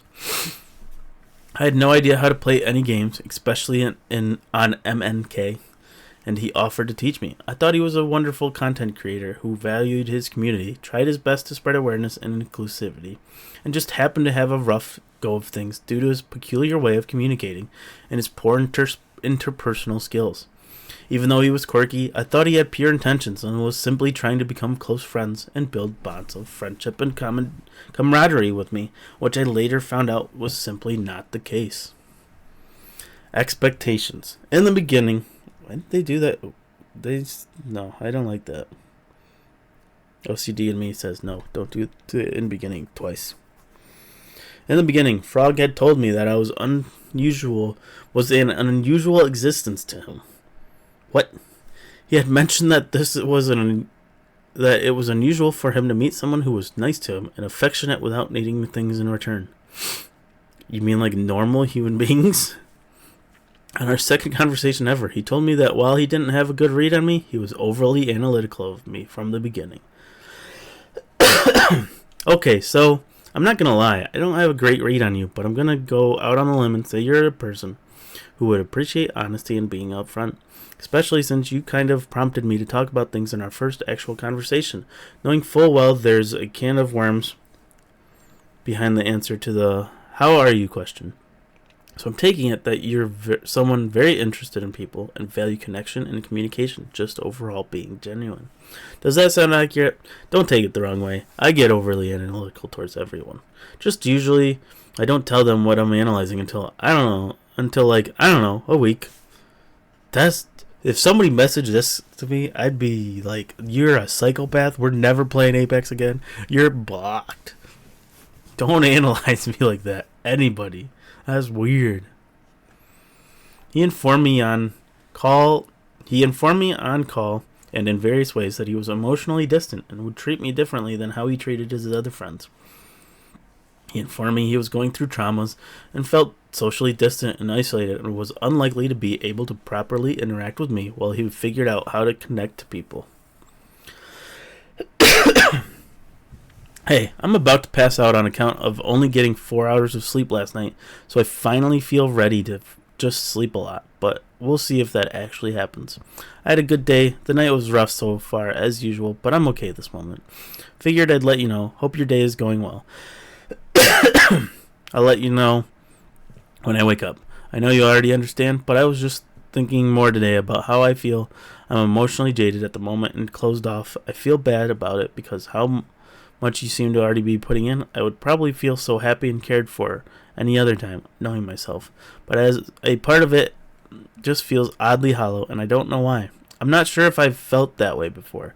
If it's not anything on you, and again, I know you get it, and that's not gonna stop you. I just feel like venting, and it's because it's kind of frustrating.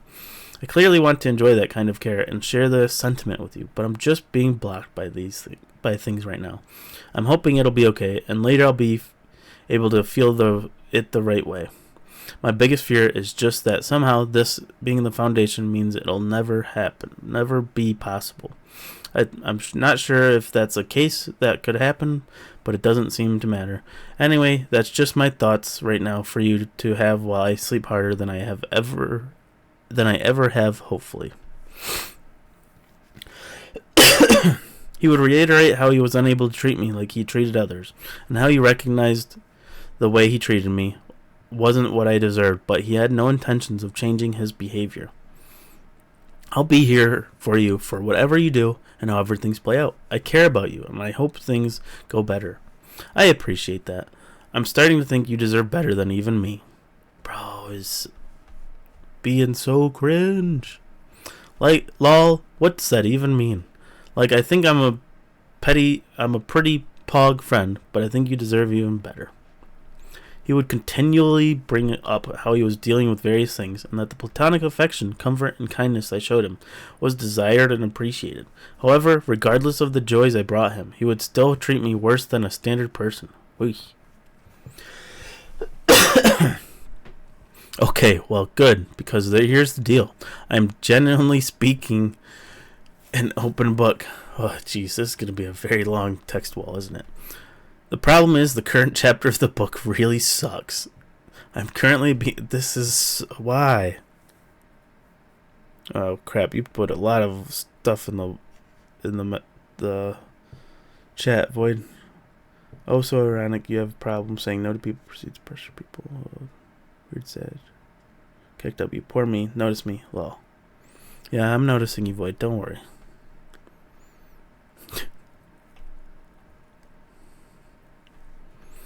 Where was I? Problem is the current chapter of the book really sucks. There's definitely anime protag speech going on now. I'm currently being affected by some long-standing trauma from previous relationships and also my family. Being heavily exacerbated by a new traumatic event that has just started to unfold a couple days ago. Various traumas, all that stuff, hitting kind of hard all at once. It is a problem because it's very difficult to connect with people, and currently the very usual outgoing love I have for everyone and my friends is currently faded out. I know that's what you meant. I just wanted to say it because it was funny to see you put it in chat. It's very difficult to want to connect with people, and currently my friends is currently faded out. If I seemed cold to you, though you didn't seem to mind, that would be why. On any other day in the last few months or so, would have been much more expressive and receptive. In addition to that, it is also a problem because me knowing just how hard people work and how I work, genuine connection beyond the surface is something I need right now. Really, we all need it all. We all need it all the time, right? That's just how humans are. But having the cognitive dissonance between needing it and being afraid of it is stressful. So when you asked to call last night and gave me so much comforting sentiment and took the time out of your busy Hollywood schedule to read to me, my mind was racing. Honestly, and though through no fault of your own, of course, it was difficult to enjoy it. I tried really hard to just be in the moment and think, wow, this is so nice, she's so sweet, and her reading voice is so soft. Wow. But I couldn't. Oh my god. Clearly you were thinking that, you weirdo. You were definitely in the moment. You just had other things going on, like normal people. There were alarms and alerts going off in my head about how it's too nice to be true right now. How I'd need to be careful because anyone trying to connect with me could be another source of future pain identical to what I am feeling now. I tend to think I have a good relationship with those emotions and my trauma. I know it's not going away anytime soon, but I also know what it is, to reason with it, and where it's wrong. I know it's wrong here because there is no threat to me and there's no danger. You're not doing anything wrong, but I want to express to you that my brain is struggling to accept that because it has been hardwired through experience to recognize this as trouble. I just want you to have that context and explanation. There's a decent chance you don't even need it because when you offered to read to me, you made it explicitly clear it was because you wanted to, selfishly. I have a good relationship with selfish emotions, and I don't want to see it as something bad. So as long as you weren't hurting or taking from me, I had no issue. It's also relatable because when I care about someone and want to do something for them, I often forego even considering if they want me to or not, and just go ahead and do something for them because / want to do it. So yeah, I get it. But the point is, it's both something I appreciate and would be happy to receive more of from you. But expect I may not be as particularly receptive or appreciative of it as I normally would be. I know you don't really have a frame of reference for it from me specifically because we haven't interacted much, but if in any way that was something you were worried about, I just wanted to make that clear. Holy crap, there's still more of this giant text wall. Oh, thank God, not much more. Bro's just complaining to her about everything. Why?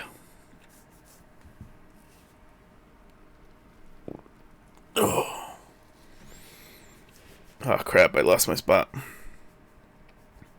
I know you don't really have a frame of reference yet. Okay, read that. I did appreciate it though, and I think it did help me sleep, because at the very least it gave me something new and different for my mind to constantly analyze and to try to figure out, instead of just reprocessing my most recent traumatic experiences. So even just for that, thanks. First point still stands though. I am an open book, so if you ever want to ask anything or get to know anything about me, then by all means, I may be slow to reciprocate that and ask you things or put effort into digging into your own mind and outside of being overly analytical. But don't take it as thinking I don't care as much. You seem like a confident person, so I imagine you're good. Hoy, hey, that was a lot to read. You're precious and I appreciate you. I analyze a lot and I'm really happy to know that you understand your emotions and how to process them. And while understanding and changing how you feel are different, I'm proud of you for recognizing your thoughts and behaviors and understanding them. As I said, I like you. You're a friend of mine. You're a friend of my friends, and you've been nothing but lovely to me. So of course I want nothing but the best for you. I'll read to you anytime, or just chat about whatever with you. It doesn't matter how cold or analytical you are of things right now, because I understand the pain of needing someone to be there, but pushing them away all the same. Until you tell me you want me to stop expressly, then I won't stop. Times are hard, but you don't have to totally go through this alone. Allow me to help support you and work towards becoming your friend. I, in my naivete, just wanted to be supportive of him while he was figuring out how to navigate his emotions. He was good friends with my friends, and if they liked him, then I thought at the time he was surely a good person, too, when I got to know him. I know the struggles of trying to form genuine connections to people, and the difficulties associated with navigating trauma, and at the time I was alright with him being a little more distant with me, while we were new to one another. However, that temporary distance quickly shifted into him treating me far differently than he initially did. Yeah, she was just being a nice person, trying to be friendly, trying to make sure he was alright. Alright, so when was these last messages? February? It's happening in May of last year, okay. How are you? I've missed you. To be honest, I feel a little shaky about us, and I wanted to ease my mind. Okay. I'm out walking, but we can chat or call in a bit. Walking home. No worries, it's mostly like we haven't really been talking or hanging out. And I know that when we met, you were in a weird spot where you were more closed off, and you've communicated that. It made you treat me worse than you usually would, and it made you feel weird. But recently, it's gotten even more prominent like that. Like, you don't seem to treat me like your other friends. Like, I feel like I pour in a lot more percentage-wise in our friendship, and it makes me feel like you don't care if we are friends. Like, I try to reach out and play and hang out, but then you always talk about people not reaching out, or you having not to be the one to always make the plans. And I'm like, hello, I reach out, I try, and you say you don't really have friends and feel lonely, but I'm like bending over to try and be your friend, and I'm making myself super available when I have a tight schedule. It doesn't feel good, and I wanted to make sure you did want to be friends, and maybe just address these things. People can't change or recognize behavior if they aren't aware of it, so I wanted to be able to discuss this with you. See, this would be a weird... I am sure the way Toaster would write that message, it'd be super weird and cringy and self-righteous, whereas Melky seems to be putting it in a much more like, hey, you're saying these things, it hurts me because I'm trying to do these things with you, but you're making it seem like no one's trying these things with you. So I give Melky 2 thumbs up for explaining herself in this message. Alright. I at least don't think I've ever said no to playing with you. A lot of times, and this happens with like so many people, to be honest, someone expresses interest and I reciprocate, but sometimes it just falls through the cracks. A lot of times when I'm the one that initiates, I'll try to actually like figure out when to do the thing while I still have their attention. Otherwise, people will forget things or things come up and it becomes too easy to put off. But last week you did indeed ask to play and caught me at a fortunate time where it was possible, and I told you to get on Apex, so it's not an issue of me not wanting to. Things are just more complicated, especially when things are left up to we should X sometimes. I recognize as well that you pour more into the friendship, and I pointed that out to you both so you were aware and to make sure you were okay with that. You said you did it because you wanted to, for yourself, without expectation. I took your word for it.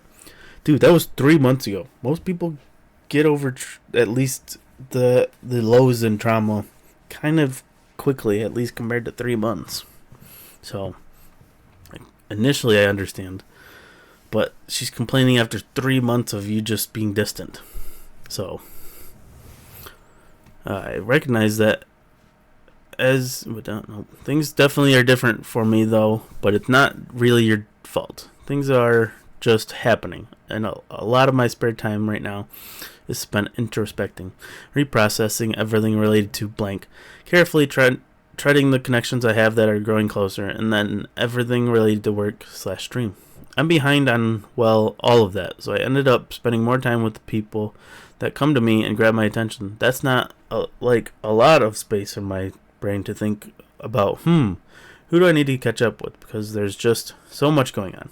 I fall behind on a lot of conversations this way, so when I am left with the few people who decide to reach out to me on their own, and I realize that it's a pretty small percentage of all the people I know that expressed interest in interacting with me. It's part of why I feel like everyone's scared of me. In some way they are, so it's currently just easiest to let people come to me. What? So you recognize that she comes to you and talks and wants to hang out with you, but also there's not many people who do that, and you're mad about that? Stop. You're Toaster, you're freaking out. You're weird. So I'm left with a few people who decide to reach out to me on their own, and I realize that I read the part. Good. Especially right now because I'm stressed about connections. I don't know if you've caught any wind of it, but blank has recently cut ties with me. We're not friends anymore. It was a bit of a shock to me. I've always been learning about other friends I've had become distant with, and learning they've quietly been intentionally distancing from me because of things they've heard from other people without ever talking to me about it. And I'm positive there are more people doing the same recently. Also, just an important thing to understand about loneliness and isolation is just that it's not a measurement of actually how many people are around me. Like, I talk to tons of people every day, but how many people am I actually connecting with? How many people do I get to really see? Currently, it's like maybe one person a week. Maybe. Not even always the same person. There's so much going on in my mind I don't get to share, and it's tough to really meet people on a level where that can be discussed because it requires they meet themselves on that level. I can't expect that of everyone. Bro, you are so full of yourself with this last paragraph. I'm clearly the one who's in the right. That's what this whole paragraph sounds like. It sounds like you probably have messages every day, you ignore them, and then only talk to the people you want to talk to. And that turns out to be less people who want to talk to you than you want to talk to them. And that makes you mad. I feel like I understand what you're saying, but I want to touch on some points. Nowhere in this did you validate what I said at all. Yeah, 100%. He spent like 2 seconds being like, oh, you feel like I'm ignoring you? Well, I'm ignored by everybody else. That was essentially that whole big giant paragraph. But downplayed it and explained it away. I understand what you're saying, and a lot of it is very valid. I think I'll touch on the initial way I felt reading it first. I know you haven't said no to playing with me, alright, but when I try to make plans, you usually say you don't have things scheduled and can't agree to plans. So if I try to make plans like on Sundays like we used to, you don't agree, and then we don't. I also have the concern that when we do agree, I'm never sure you'll actually be there on time, since you've bumped our play schedule a few times because you're prioritizing other people's schedules and time over mine. I get it, but it's not nice. 100% true. Milky is addressing a point, saying how she feels, saying what you do in response to what she says and does, and then explains it. She understands, but explains it's not nice. Milky for the win already. The whole thing about being okay with it initially is 2 things. 1, things change, and I think it's important to communicate when thoughts and feelings change. That's not even the case here, but I want to make you aware people do have change in mind, and people do have change in opinions. Maybe it was okay at first, but isn't now. I do think that for me, in our case, you've changed in how you're treating me. Because I was okay with it before I was okay with it because you treated me different than you do now. We used to play and chat and still hang out. We had totally different interaction from what we do now. There is even more disregard, and I strongly feel that if I stopped reaching out and trying to make plans, we wouldn't. It seems like you fill your time with people you deem to be more worth your effort and energy, and that's not a very pleasant feeling. If things are happening, we are friends, and I want you to feel like you can talk about it. It's fine if you don't want to, but I do want to communicate that if you don't want to, it's okay to talk to me about how you feel. When you said, so I end up spending more time with the people that come to me and grab my attention, that hurt because it's saying that me talking to you isn't as worthwhile as when others talk to you. Exactly. Bro was like, no one talks to me, and I only prioritize those who talk to me. She talks to you, and you don't talk back. Bro, you outed yourself. I understand that people are leaving your life, and that can be really hard to deal with. But, like, wouldn't you want to treat the people in your life better so they don't leave too? Bingo. These are my initial thoughts on your response. If you feel like your behavior or interactions with me can't or won't change, that's okay. I'll accept it for what it is. We are still friends, but I'll just adjust myself to match. We'll still be in each other's lives. 100% correct. Toaster's insane. Frog has a tendency to invalidate the thoughts and feelings of those expressing a different opinion than his own. In this situation, as so many others, he had complained about feeling like he didn't matter to anyone and that he was just being used by others. There was a VTuber show in which he and a mutual friend were both on the show, and he felt the people invited to the show weren't actually his friends, and it unfairly balanced the show in his mutual's favor. He expressed that people never reach out to him and how they will talk to him on the show, but not privately. Whew. So many pages. Whew. I don't know who was on the show or what happened, but like, if people want to reach out, they will. We can't make them, and we can't really change how they are. If they only reach out and interact in the public eye or when it's for content, then that's very disingenuous and like putting on a show. Not saying this is exactly the case, but if someone only talks to you or interacts with you publicly and for their benefit, then usually that means they don't care very much. What? That assessment was something. How's your day? What? I mean, like, I have problems with that. It's the way I view interactions like that usually. I thankfully don't have those since people who want to interact with me do so not just on streams. Why does my opinion cause problems for you?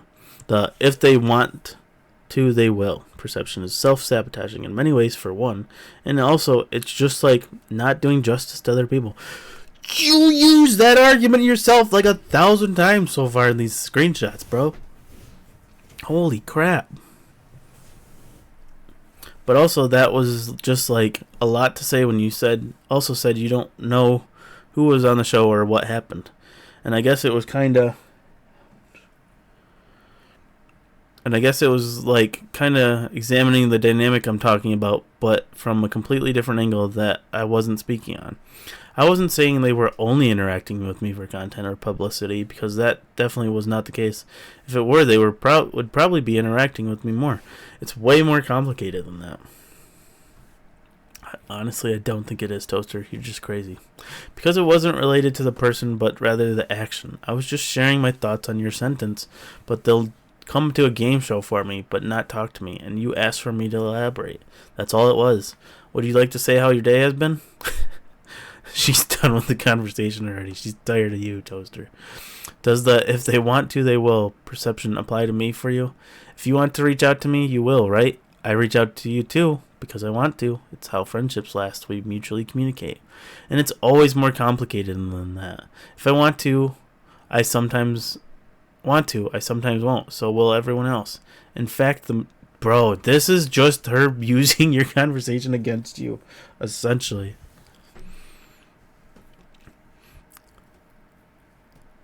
In fact, the majority of people I know right now are people who want to reach out but do not. That's the kind of problem I'm talking about. I'm not really open to discussing my viewpoint on this, but I'll keep it in mind for you. You don't like talking about these things? I seldom do, and I'm not really wanting to have a conversation about my opinions on matters right now. It can be really emotionally or mentally taxing having to explain myself. It's just not a thing I enjoy usually. I'm not really talking about it to make my commentary about you specifically. I'm just talking about people. And this particular subject was the subject I was talking about last night. It's the thing I have problems with in relating and connecting with people. I'm not saying any of that because I'm attacking your viewpoint. It's just the thing I was talking about. Of course, we don't have to talk about it regardless, but I'm just saying it's not about you specifically. He would constantly tell me about how he had difficulties connecting to others, while expressing that his own distance stemmed from a lack of feeling cared for and loved by others. If someone did care for him, it would cause him to grow distant since it confused him. You confuse me, bro. Me? How? You always ask like if I've eaten, or if you can help me, or say like you're proud of me for anything and offering me things. Yes, I care about you. Why though? Why do I care about you, or why do I ask those things? I ask because I care, and I care because you deserve to be cared for. We met by chance, and it was a happenstance of fate. I originally started interacting with you because you were a friend of my friend, and I think my friends have great taste, so it was likely we would get along. And after I perceived you, I realized you are a wonderful person, whom I enjoy and see a great deal of positive traits I admire and respect, and you feel you're authentic. I don't know, man. I act on my whims. I like you, therefore it's just that simple. Yeah. It is just that simple. I figured out the problem here. It feels like the problem is you're not used to people caring about you. I mean, you're not wrong about that statement. While struggling to accept platonic, and I do stress purely platonic friendship, he would constantly complain about the lack of love and affection in his life and how lonely he was, while making often inappropriate comments. How you feeling? Stressed. What's on your mind? Goals. Goals or girls? Girls. I think I am lonely. He would express his desires to be affectionate with me that I would deflect or ignore. Whoa, I'm still in bed. I gotta get up, but I don't want to yet. You're exhausted. Come nap with me. I have a small headache. I crawled into bed, but I need to go cook. What should I eat? PB banana smoothie, peanut butter banana smoothie, salad and seared chicken, or tuna? Wait, that all sounds good. Milky started a call that lasted a few seconds. Answer. I can't yet. I miss you. I miss you too, but I gotta get out of bed, because you won't get in it. I want you to lay it down with me, and I can play with your pretty hair. Thank you. Lol, you don't need to thank me ever. Would you come cuddle and make out with me before bed? I gotta release the oxytocin. She sends the definition of oxytocin. Are you expecting? I'm like half aware, so I'm gonna pass out. Good night, cutie. It's a hormone. You don't have to answer if you don't want to, but it seems like you crave love and affection and intimacy in your life. What do you feel like you're doing, and what's different about you to these people that allows them to have it but keeps you from having it? Literally no clue, other than being in the right place at the right time, I guess. Other than constantly expressing his desire for love and intimacy, he would express his perception of where he would continually put himself in situations where he would be experiencing negative emotions just to feel the comfort of it, and wouldn't try to change the situations he would end up in, even if they were hurting others. Yeah, sends a looks like it's a song from Metal Hellsinger. This Devastation featuring Matt Heffy of Trivium. The song in question. A song because it also is about the funny idea of feeling like those awful feelings and situations are so familiar and frequent that it seems even comforting. Once you get to a point where you expect it to happen, and any apparent sign of something being good is a cause for fear and caution. Where you'd rather things get worse just because you know how to deal with that road better, that even if you know it's not the right way to go down. Another example of him craving more intimacy and love, and how cyclical this was for him. Do you want to watch together sometime if you're down to rewatch it? I'm bad at rewatching, so I get if you don't want to. Maybe. It may be weird because I literally just started rewatching it with the woman who just closed me off from romance a few days ago, which caused my current spiral of pain and agony, which now I don't know if we'll continue it, or if we do. He would often discuss his desire for women and his lack of an outlet for expressing his longing and affection. Barf. LMFAO, he is so creepy, I swear to God. Yeah, 100% Void. This toaster is so weird. All these messages is just him crying about himself.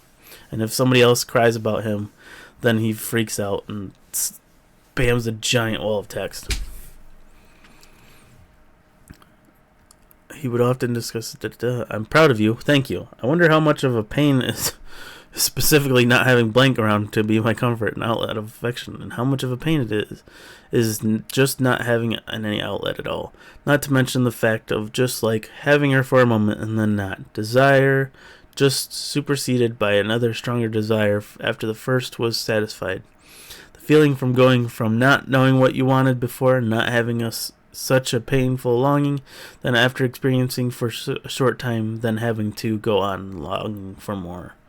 Even though nothing about those 2 points in time before and after are different, it's just now you had a taste and wanting more makes life harder. This is why them Buddhists don't like that attachment stuff. Along with expressing his generalized desires for affection and intimacy with women, he would make mildly suggestive comments about wanting to have more with me.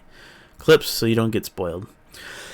I have a day filled with talking to some friends about their struggles and their relationships and self-worth. They went really well, and I shared a lot of perspective that made them realize things that helped them stop hating themselves for things that aren't their fault, and how to communicate with their partner in a way that respects themselves and have a healthier relationship. And after that, I was just like, wow, I would be a great partner in a relationship. After I made a comment about how I appreciate his friendship, he made a suggestive comment insinuating he would be open to almost anything with me, which at the time I thought meant was to be taken in a purely platonic way. However, through the conversations about me and screenshots regarding me and the rest of the doc, I have learned that was not his intention. 100%. Frog, guess what? What? It's not that you're cute, and you are, but it's not that, lol. I decided something. Fish face? Emote thing. I decided I love you. You mean a lot to me, and platonically, you're so fucking special and cool, and I adore you. You're fun and capable and smart, and I appreciate so many aspects of you. You make me happy to be around you, and I feel extremely comfortable around you. You're a wonderful person, and I'm happy to have you in my life. I love you, man. I would often reiterate that the affection I showed him was purely platonic and could not be misconstrued in the slightest. I mean, you do say platonically in this message, so it makes sense that you're saying everything platonically. Sorry, I get to reply as forgot to reply as I was getting ready for bed and freaking out over being on time for the event. I'm grateful you feel that way to me and I'll do my best to handle how you feel with care and not hurt you and all that. You've also been a refreshing experience to me, and I appreciate many aspects of you as well. I too feel very comfortable with you and would probably be down for almost anything with you. I think in the current moment, my attention is being pulled in many directions, so I don't know if I can give you the same focus as you may deserve, but I'm sure you're very understanding of that. Yeah, it's no sweat to me. I don't give affection for the sake of receiving it back as it is, you know. I'm here and do whatever, lol. I appreciate you, and I hope tomorrow goes well, cutie. I'm proud of you. His affections and attitudes towards me would shift between being warm and affectionate and making mildly inappropriate remarks towards me to being cold, analytical, and sometimes even downright mean. While this screenshot is not inherently concerning, this was one of my most traumatic interactions with Frog. He was well versed in tech support and would often help his friends with their routing systems, and other tech things. I reached out to him to help me, and he was horribly condescending. We got on a voice call, and he had me share my screen, explained to him what was wrong with my OBS. I'm not tech savvy, and while I struggled to find the words for what was wrong, every time he would express what it could be, like compression, for example, he would have me Google compression and actively read the definition aloud to him, and then he would ask me if that was what I meant. And if it was, he would then have me try to Google how to fix it, even though I had already elaborated that I had. So he clicked through the guides I had already read, and he had me read them aloud, while questioning me in a berating and belittling way. I expressed to him I wasn't aware of how to fix it, and that this method of me reading aloud what I had already read wasn't helping. He was incredibly condescending and demeaning to me. He eventually helped me figure out how to adjust the numbers in OBS after I started crying when he was telling me how easy it was and how I should be able to figure it out. Throughout all this, he was just horrible to me. Let's go. I couldn't figure out the filters in OBS, but I'm having a blast in Apex, lol. Gain and compressor. Yeah, but like, I know how to add them, but I don't know how to adjust them too. Like, putting them in is fine, but I'm not sure what to put the numbers as, and I know how I have to adjust them, but I'm not sure how to gauge the numbers to adjust. Well, you know what the end goal is, right? To be honest, I'm not sure. Just so people aren't too soft or loud. Yes, that's the goal. To make quieter voices louder and louder voices quieter. Well, yeah, but I don't know how to move the numbers so they reach that. Compression. What do you normally do when you're at this point with figuring something out you don't understand yet? I tried Googling, and it didn't make sense, so I either say I'll never know this mystery in life, or I ask someone else. Would you mind helping me with filters if you get a moment? Dude is just so cold in this conversation. She's just trying to ask for help. Lastly, I wanted to elaborate on something that has come to my attention through the creation of this document. I have never, and would never, take a romantic or sexual interest in Frog. I am a very affectionate person to all my friends, community, and people I meet. Terms of endearment are not unusual for me. And the affection I express is the same affection I express to everyone.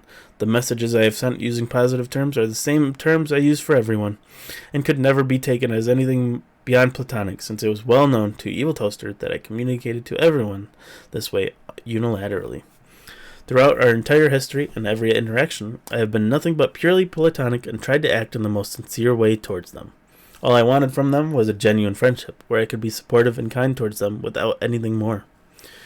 Our shower call was a regular occurrence between myself and my friends. I have a large shower, where part of it will always be dry. Thus, it is normal for me to be on call while showering, and just being silly with how hard it is to hear one another and laugh about the echo.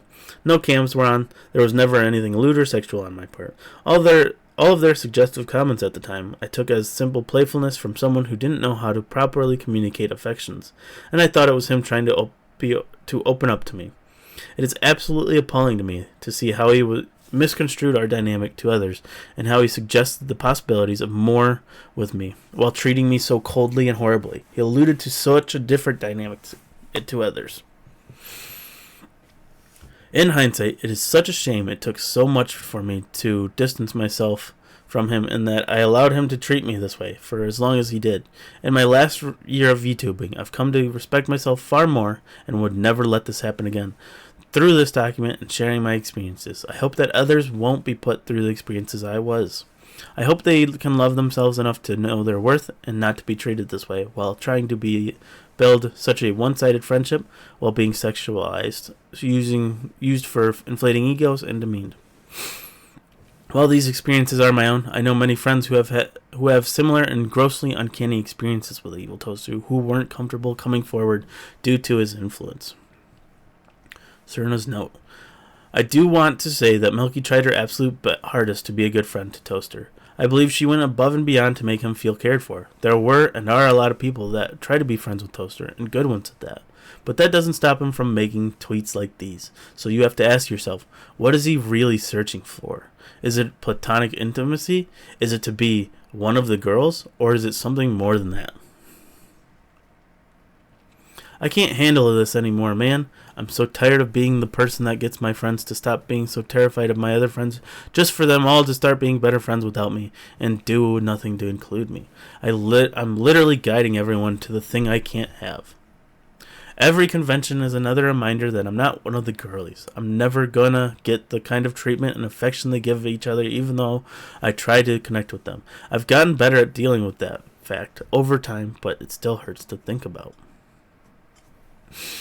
One time this is a retweet. One time or not a retweet, a quote tweet.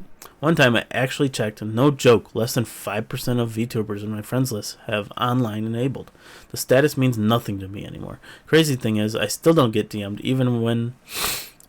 DM'd ever, even with the green light and putting please DM me in my status, so it doubly means nothing. Am I the only one who takes the online status on Discord seriously? I'm less likely to DM new peeps if they have the red line, unless we've established a prior friendship. Alright. Kesa's Red Song number 1 note. Hello, my name is Kesa, otherwise known as Red Song 01. To most, I am an active Apex VTuber in the scene.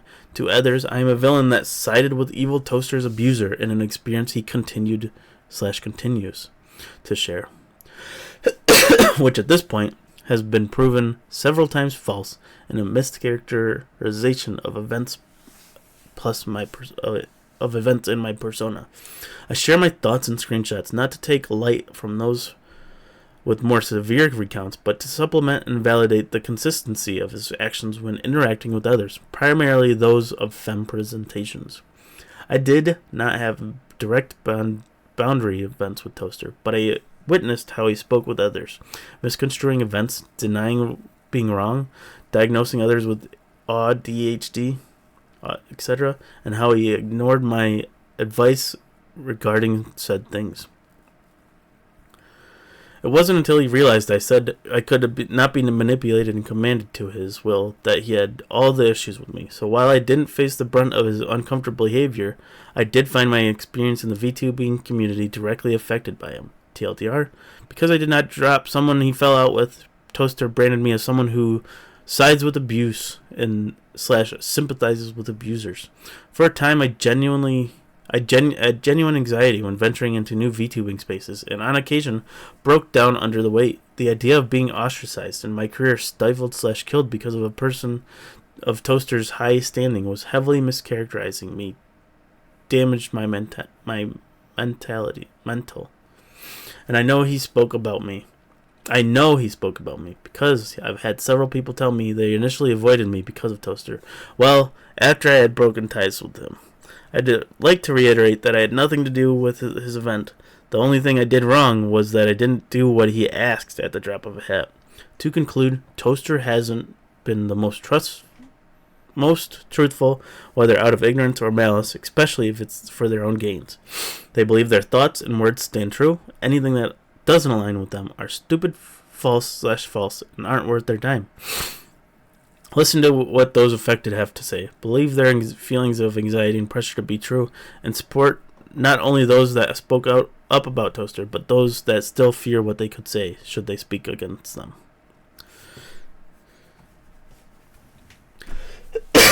Sup. I am feeling conflicted about what to do tomorrow. Why? What's up? You were playing with blank. Why does that conflict with what do about tomorrow? Because I don't know if I'll be able to get that off my mind. Well, I'll be here either way. What? The way you sound, it's like you're not sure if you want to play or not tomorrow. I don't know if I'd be comfortable with it. I explained what went down with blank, and I am right. I write, like in full detail. Kinda, sorta. I know you mentioned like emotional manipulation or something, but I don't really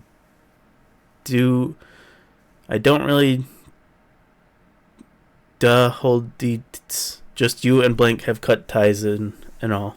Like blank being really strong-headed, abusive, like emotionally and verbally, towards us both. I explained how she was abusive before, but I am not currently certain how seriously you took me then. I read back on what you told me since I remembered you typed part of it out, and I'm sorry you had to deal with that. I think what happened was that I took it all as y'all just having specific yet key differences that ultimately tumbled out in the worst possible way. And I do take you seriously. I may not understand the full extent of it, but your feelings and experiences are valid. So again, I apologize if it doesn't seem like I'm acknowledging that. Before, when you told me that you cut ties with blank, I didn't realize you were asking me to do the same, so I'm kind of processing what to do is all. But, like, don't take that as me taking sides, because, to be honest, I don't know if this is really something I can take sides on, since I wasn't involved in any of this. As for stuff I can speak on, though, I know you mentioned that you're worried about there being safe spaces for you when she's around, and I can promise that I'd do my best to protect your space in my corner, okay? Even if she passes by and all that. Kesa? Yes? Hello? We're gonna have to talk about this, eventually. We can talk about it now if you'd like, or after stream, whatever works. I'm here to listen. Assuming you're still playing tonight, or if we're not, then I understand too. Your call here. I'll need more time to collect thoughts, so another time. If I stream, I'll make some other plans, but I can't make this collab. Okay, I'll be here. Hello, checking in. Are you ready to talk? What do you mean to talk about? What do you want to talk about? I'm following up on this. Alright, I can try. Okay, I am here.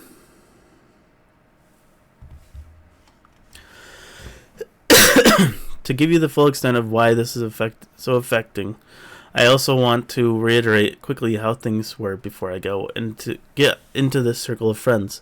I'm pretty sure I went in depth about it with you multiple times, but I did not have many friends or was included in friend circles very often in life, and even more rarely were those friends and circles made up of women. And prior to VTubing, I was basically not allowed to have women as friends in my previous relationship. Therefore, I had to completely rebuild my perception of myself because I had no close friends with which to understand myself through. Enter the VTubing era, and the first 3 major new friends I made were you, Blank, and Nia, the people I would talk to every day and learn about. You 3 were the foundation of my new perception of friendships and socializing and determining what about myself as a person is valuable and acceptable on a fundamental level because I had nothing to going into this. Therefore, when people like you 3 express that you value me and feel that I'm important, I have no frame of reference for just how much that means, so naturally I had to take it at a face value. I learned then that I was valued by my friends and that I was important. So from then on, the foundation of how I saw myself was based on that, because I knew I was valued by people who, to me, seemed like the most amazing people I'd ever know. I wasn't afraid to be social and to be around people, and I felt like it was okay for me to be here finally. That paragraph up there is what I feel is being threatened when this situation comes to play. Because I took the appraisal of importance at face value, I then referenced that with what I believe it means to appreciate an important friend, I think about what I would do for them. So here, in this situation, completely putting aside for now the fact that one of these important pillars of my self-perception ended up being manipulative and abusive, now another one of those pillars, you, sees that I was treated as badly as I was, and sees this more as a problem to contain rather than a problem to solve. I wish I knew what this trauma was. Should have done research. So, here in this situation, because of my frame of reference, if someone did this to one of my friends, that abusive friend would not hear the end of it from me until they either left the circle entirely or somehow managed to find some way to make amends if that was even considered an option by the person they abused. With that ideal, surely you can understand how your approach unsettles me. When I first told you about it, it seemed that nothing actually came of it, and you and Blank continued to relate. Thus this issue now where I'm questioning why. Then, when I try to explain this comfort again, you tell me that when I first told you, you didn't consider it as serious as it was for me, which then makes me question how seriously I'm being perceived in the first place when I tell someone I was being abused. No offense, but abuse online is kind of different than in person, so I wonder how abusive this person really was.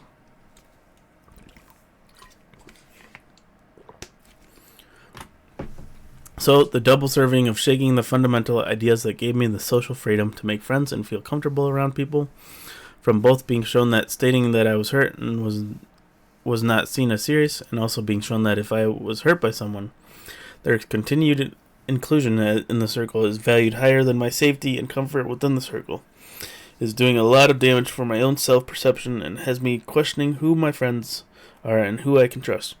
If Kesa said she loves me and sees me as an important friend, but didn't take any serious action after being told I was hurt by her friend, and is valuing said abuser's comfort over my own comfort, then what do those words and sentiments mean to me? Do I need to change my frame of reference? Do I need to not accept love? That's the situation I'm in right now. When I think about this, it has already affected me because I was nearly breaking down over these thoughts during a collab with Zen and Nia the other day. Thankfully, today was fine. Holy crap, that was a lot of a text wall. Also, I like to think it's implied, but in case it isn't, I'm not putting blame on you for me having any of those pre-existing conditions revolving self-perception or the fact that you, likely unknowingly, unless I was clearer than I think I was at the time, were playing such an important role in that. I did tell you were important in this regard, but I likely did not convey the depth of it like I did not presumably. So all of that is in me trying to tell you like you should have not done something different because I was some way you couldn't have understood at that time, which also was because I myself didn't realize that importance at the time. I was just floating. Oh, another text wall. Oh, a lot of text. Since you took the time to reiterate your feelings and thought processes going into all this, let me go ahead and review mine. Basically confirm/deny things you have stated. I remember that you said entering the VTubing scene and making for the friends you did was beneficial to you and your growth. I remember you stating that you came from a rough background prior, and I remember expressing how happy I was for you to find people that give you the love and validation you deserve. Because you deserve that. I'll be one of the first to tell and even drill that into you. You are deserving of love. I, however, do not remember you going in depth into how blank abused you. Like I mentioned in our previous conversation, I looked up our chat log and reread what you told me. In that, you never gave me past examples. You just told me how you viewed her values and thought processes, and one example of her pressuring you to transition. Now I understand why you were rightfully angered and hurt that she constantly pressured you like that. However, at no level, at least of my personal ones of reasoning, is the act of pressuring you considered abuse to me. It is conflict, yes, but not abuse. I place an incredibly high value on understanding what is and isn't abuse, and where it is getting overstated, which is what I felt you did here. Understand, this isn't an invitation nor demand to go in depth, and I'm not asking to pry into your drama. What hurts you, and I respect that. All I'm saying is that based on what you have shared with me, it did not read as abuse to me. That is all. So here's what unsettles me about all of this. I was never involved in what went down between you and blank. I am so completely removed from it. Even if I am friends with the both of you, that does not automatically involve me. I was never there for the fights you guys had, nor the treatment you endured. Was it hurtful and traumatic for you? Yes, and I get that completely. I respect and validate your hurt, as I've said before, but why are you trying to drag me into this? Because the only indication I have of her being abusive is just your word of mouth? And I need you to understand this next statement. The level of trust I have in you, I have in other people. I can't just cut ties with someone on word alone, even if I am friends with said person. Because, again, I am friends with both of you, and those friendships were based and built up over separate experiences. To cut someone off based on what someone else said would be in disrespect to my own thoughts, feelings, and personal experiences. You think this is an issue of you being devalued or disrespected, but I think it's the other way around, in that you're letting your hurt not just speak for you, but for everyone else. But you can't just push your feelings and personal experiences onto others.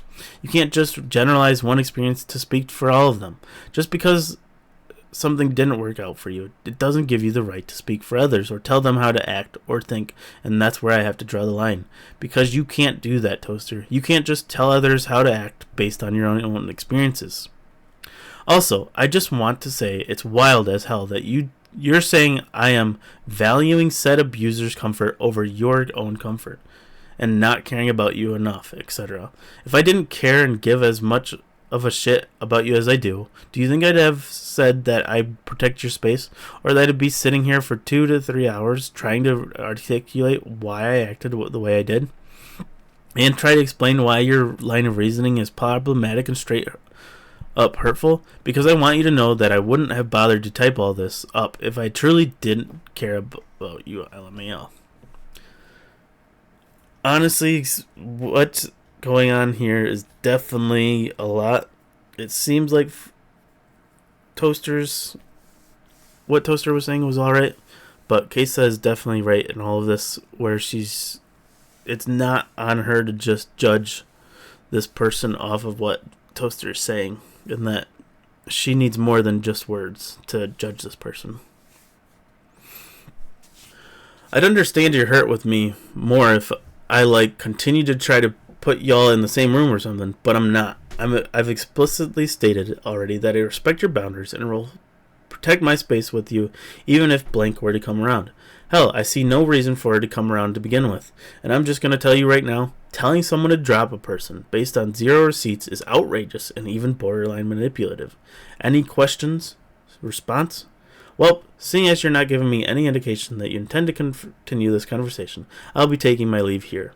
Take care, Toaster. I wish you the best. And before you spiral about this, if you even still care about what I have to say, I'm exiting this friendship because I'm consoling blank, or I'm not exiting this friendship because I'm consoling blank, or whatever you tell yourself to shift the blame. I'm exiting this because I no longer wish to put up with this behavior and how you're treating me. I also no longer wish to see how you're treating those you consider close to you. And in case anyone hasn't said this to you yet, then I'll unfortunately be the first. No one, who matters at least, treats you differently based on your presented male gender. They act different because you refuse to respect where everyone's personal boundaries lie.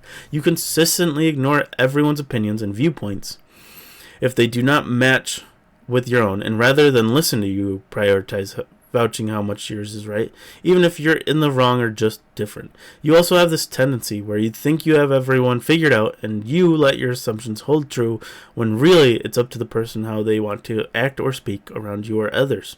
You respect everyone until they hurt you, or you aren't aligned with you, and then all that respect for their views and thoughts go out the window because you let that pain blind you from realizing that people are people with their own thoughts, their own boundaries, their own viewpoints, and just because it's different, it doesn't mean it's wrong. Morality is a lot greater than you make it out to be, and until you realize that sort of behavior is harmful, so then I don't see any reason to put up with it. Genuinely, I'm sorry. And again, I'm not saying this just to blindly attack your character or the like. I tell you this because at the end of the day, I care. And as a friend, and as friends that cared, I want to bring it to your attention, so that maybe one day you'll come to the realization, rather than have everyone you thought was close to you slowly distance themselves one by one because they don't have the heart nor energy to tell you, like I did now. Dang. That is a lot to say. Very just blunt, and I like it. Cerna's note, I think Kesa said something incredibly important here and would like to highlight it for those reading. No one, who matters at least, treats you differently based on your presented male gender. They act differently because you refuse to respect where everyone's personal boundaries lie. I hope that this document acts as evidence to this, and Toaster finally realizes why people find him problematic and reflects to the point where he can stop disrespecting people and preying on women within the space. Alright, on to a non-twos experience. The below screenshots are another instance in which EvilToaster pushed someone's boundaries. A non-2 was part of a friend group, which included Toaster and friend, except they came into disagreement with each other and were not speaking on speaking terms. At this time, a non-2 didn't feel the need to take sides. Toaster knew that they were still in contact with each other and knew that the friend would visit a non-2 streams and tried to control that aspect. Didn't you tell her not to come? I tried not to shout her out. Gonna talk to her again. But you told her not to come, right? Like, what exactly did you say? What did you say exactly? Try to keep it civil. crying emote. But I guess her sub thing happened. What? No. What did you tell her before stream? To keep it civil and to give some space. Gonna talk to her again about not coming in when you're here. Sorry, Toasty. What? You told me you told her not to come. Also, I've asked people to not chat show up as requested. Did you just not? Yeah? I'm gonna talk to her if it was communicated properly, though. Worried I'm bad at the communication part. What did you say exactly to her? I called her. Did you say the words, do not come into stream? And I told her the same thing. Yeah, just to respect each other and to be civil, too. But you told her to not show up at all, right? I did, just to avoid the stream when... I did say just to avoid the stream when you're in. So then she completely disrespected you. That's why I'm going to talk to her. Blank, I hope you can learn not to be too kind for your own good, because that was unacceptable of her. Is okay, we'll talk to her, Toaster. I understand. Sorry it happened, though. You did your part. I mean, I guess you could have banned her, but I wasn't expecting you to do that or anything. Should have been as easy as just asking, and her respecting the boundary. If you said clearly to avoid the stream and not chat when I'm in, and she said okay then she was clearly just did not on purpose, then she clearly just did that on purpose. She knows why she was asked not to chat. She just doesn't give a shit. I would be fucking furious if I were you. More specifically, if I was in your position. Again, we'll talk to her. And edited into the screenshot telling them what they do and how to feel. Tell them what they do. Yeah, okay. If she's not participating if she's not participating and will be timed out in chat for the duration of the stream, then I can make it happen. And I should state that even that is a compromise. And if blank in my event, then I don't know if I'll be capable of participating in it, and in a way where I will be able to celebrate properly and wouldn't want to risk showing up and going south like Class Collab. Well, I did say take measures to make sure it wouldn't for the time being, and you're not okay with meeting offline, even for just a friend's B-day because you think it's hiding? It would feel very awkward to know that blank got to play with you on stream for your celebration and I had to be put away to play. Literally, you aren't being put away. You were invited to play on stream and refused. I want to celebrate you with you and everyone else in my community who loves you too. Okay, you guys will literally be in different time slots if it happens. Blank, are you okay with what she did and how she treated me? That is between you guys. Please stop treating my birthday event like a turf war. I'm already really accommodating, even more so to you. I haven't talked to anyone else right now about it. Note there's more backstory to Anon 2's experiences. And with EvilToaster, it took almost 2 years of distancing and healing. They honestly were surprised to know that they weren't the only one to have these types of conversations with him, mostly due to the fact they were terrified of what EvilToaster's connections could do, due to Anon 2 being a smaller VTuber. Well, I'll listen along. Blank, you're artistic as heck. No. This is also another experience where Toaster pushed an autism diagnosis on someone who wanted nothing to do with one and knows they are not autistic. Anon 3's experience. Unfortunately, this person was unable to get photo evidence, but they do say, oh yeah, I was a little weirded out by him at the time. If we can keep this anonymous, this is my side of the story, and I believe probably many felt the same way. I felt guilt-tripped into playing and hanging out with them, especially when they confront me for not including them in a collab and such. This is not far-fetched. Everything else in this document where Toaster continuously pushes people, guilt-trips them, and blames them for not accommodating him. Alright, on to Sheffy's experience. Sheffy hosted a collab and one of the people who invited was EvilToaster. EvilToaster started the collab by putting off one of the people there, as evident below. I don't know them personally, but we met through blank. What happened? The vibes were a little off, but I wasn't sure if I was misinterpreting it. Sheffy. Nah, they defs were. He was basically trying to humiliate me, so I thought I'd tell you what happened so you can avoid him. I stopped talking that last half because I was crying the whole time. What? Really? OMG. Ash, I'm so sorry that I'm so sorry, that's so shitty. It's okay. Yeah, I kind of felt weird because he asked for a fun fact. I said I was allergic to fruit, and he said that wasn't very fun, and I'm like, oh, okay. I wasn't sure what to say or how to interact. As for what Sheffy personally experienced, you can listen to Sheffy's experience here. Let's see where this hyperlink goes.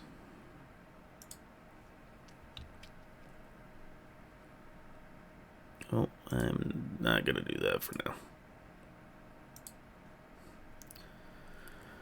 Sheffy makes a joke about short people being psychotic, specifically because someone sent her a news broadcast with the study saying so, and it was directly towards Kelly, her friend. This is a joke that's common between the two, but also common for both of their communities. Even Kelly's mod, Jeff, comments on Kelly's height and says she is psychotic, so it's obviously accepted by both Kelly and her community. It's clear that Sheffy meant no disrespect by saying this joke, and no disrespect was taken except for by Toaster. Whether or not the joke was not Toaster's cup of tea, it's the fact that he continues to press Sheffy about the jokes already passed. This is live with multiple people streaming. The person this joke is addressed to is laughing, and while Toaster believes Sheffy's the one laughing, it's actually Kelly. The person the joke involves thinks it's funny and no one else seemed to have a problem. But even if Toaster felt the need to place Sheffy's humor, he could have done so after the collab in private. Instead, he humiliated her in front of numerous people. The other thing to note is that Sheffy stops joking around almost immediately once she realizes Toaster is actually upset. At first, she was confused because Toaster wasn't actually telling her to stop. He just said hello, which couldn't mean anything. He says, "Why are you sharing that?" Which with a slight chuckle. So Sheffy thinks he's genuinely asking and joking around. She says, "Because it's true." After this, it's clear Toaster is upset. The person laughing is Kelly, but Toaster continues to press Sheffy even though it's been a minute since the joke's even been made. Mental illnesses jokes are abound in the VTubing community, which Toaster has commented on before to me. I used to tweet opinions more, but it's more difficult in this space. Especially... Oh, what page are you on, though? Wait, so what page? This is almost to its end at page 54, Void.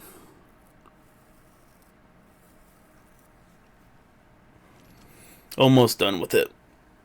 Gonna wrap up stream after I'm finished reading all this, because this was a lot to read.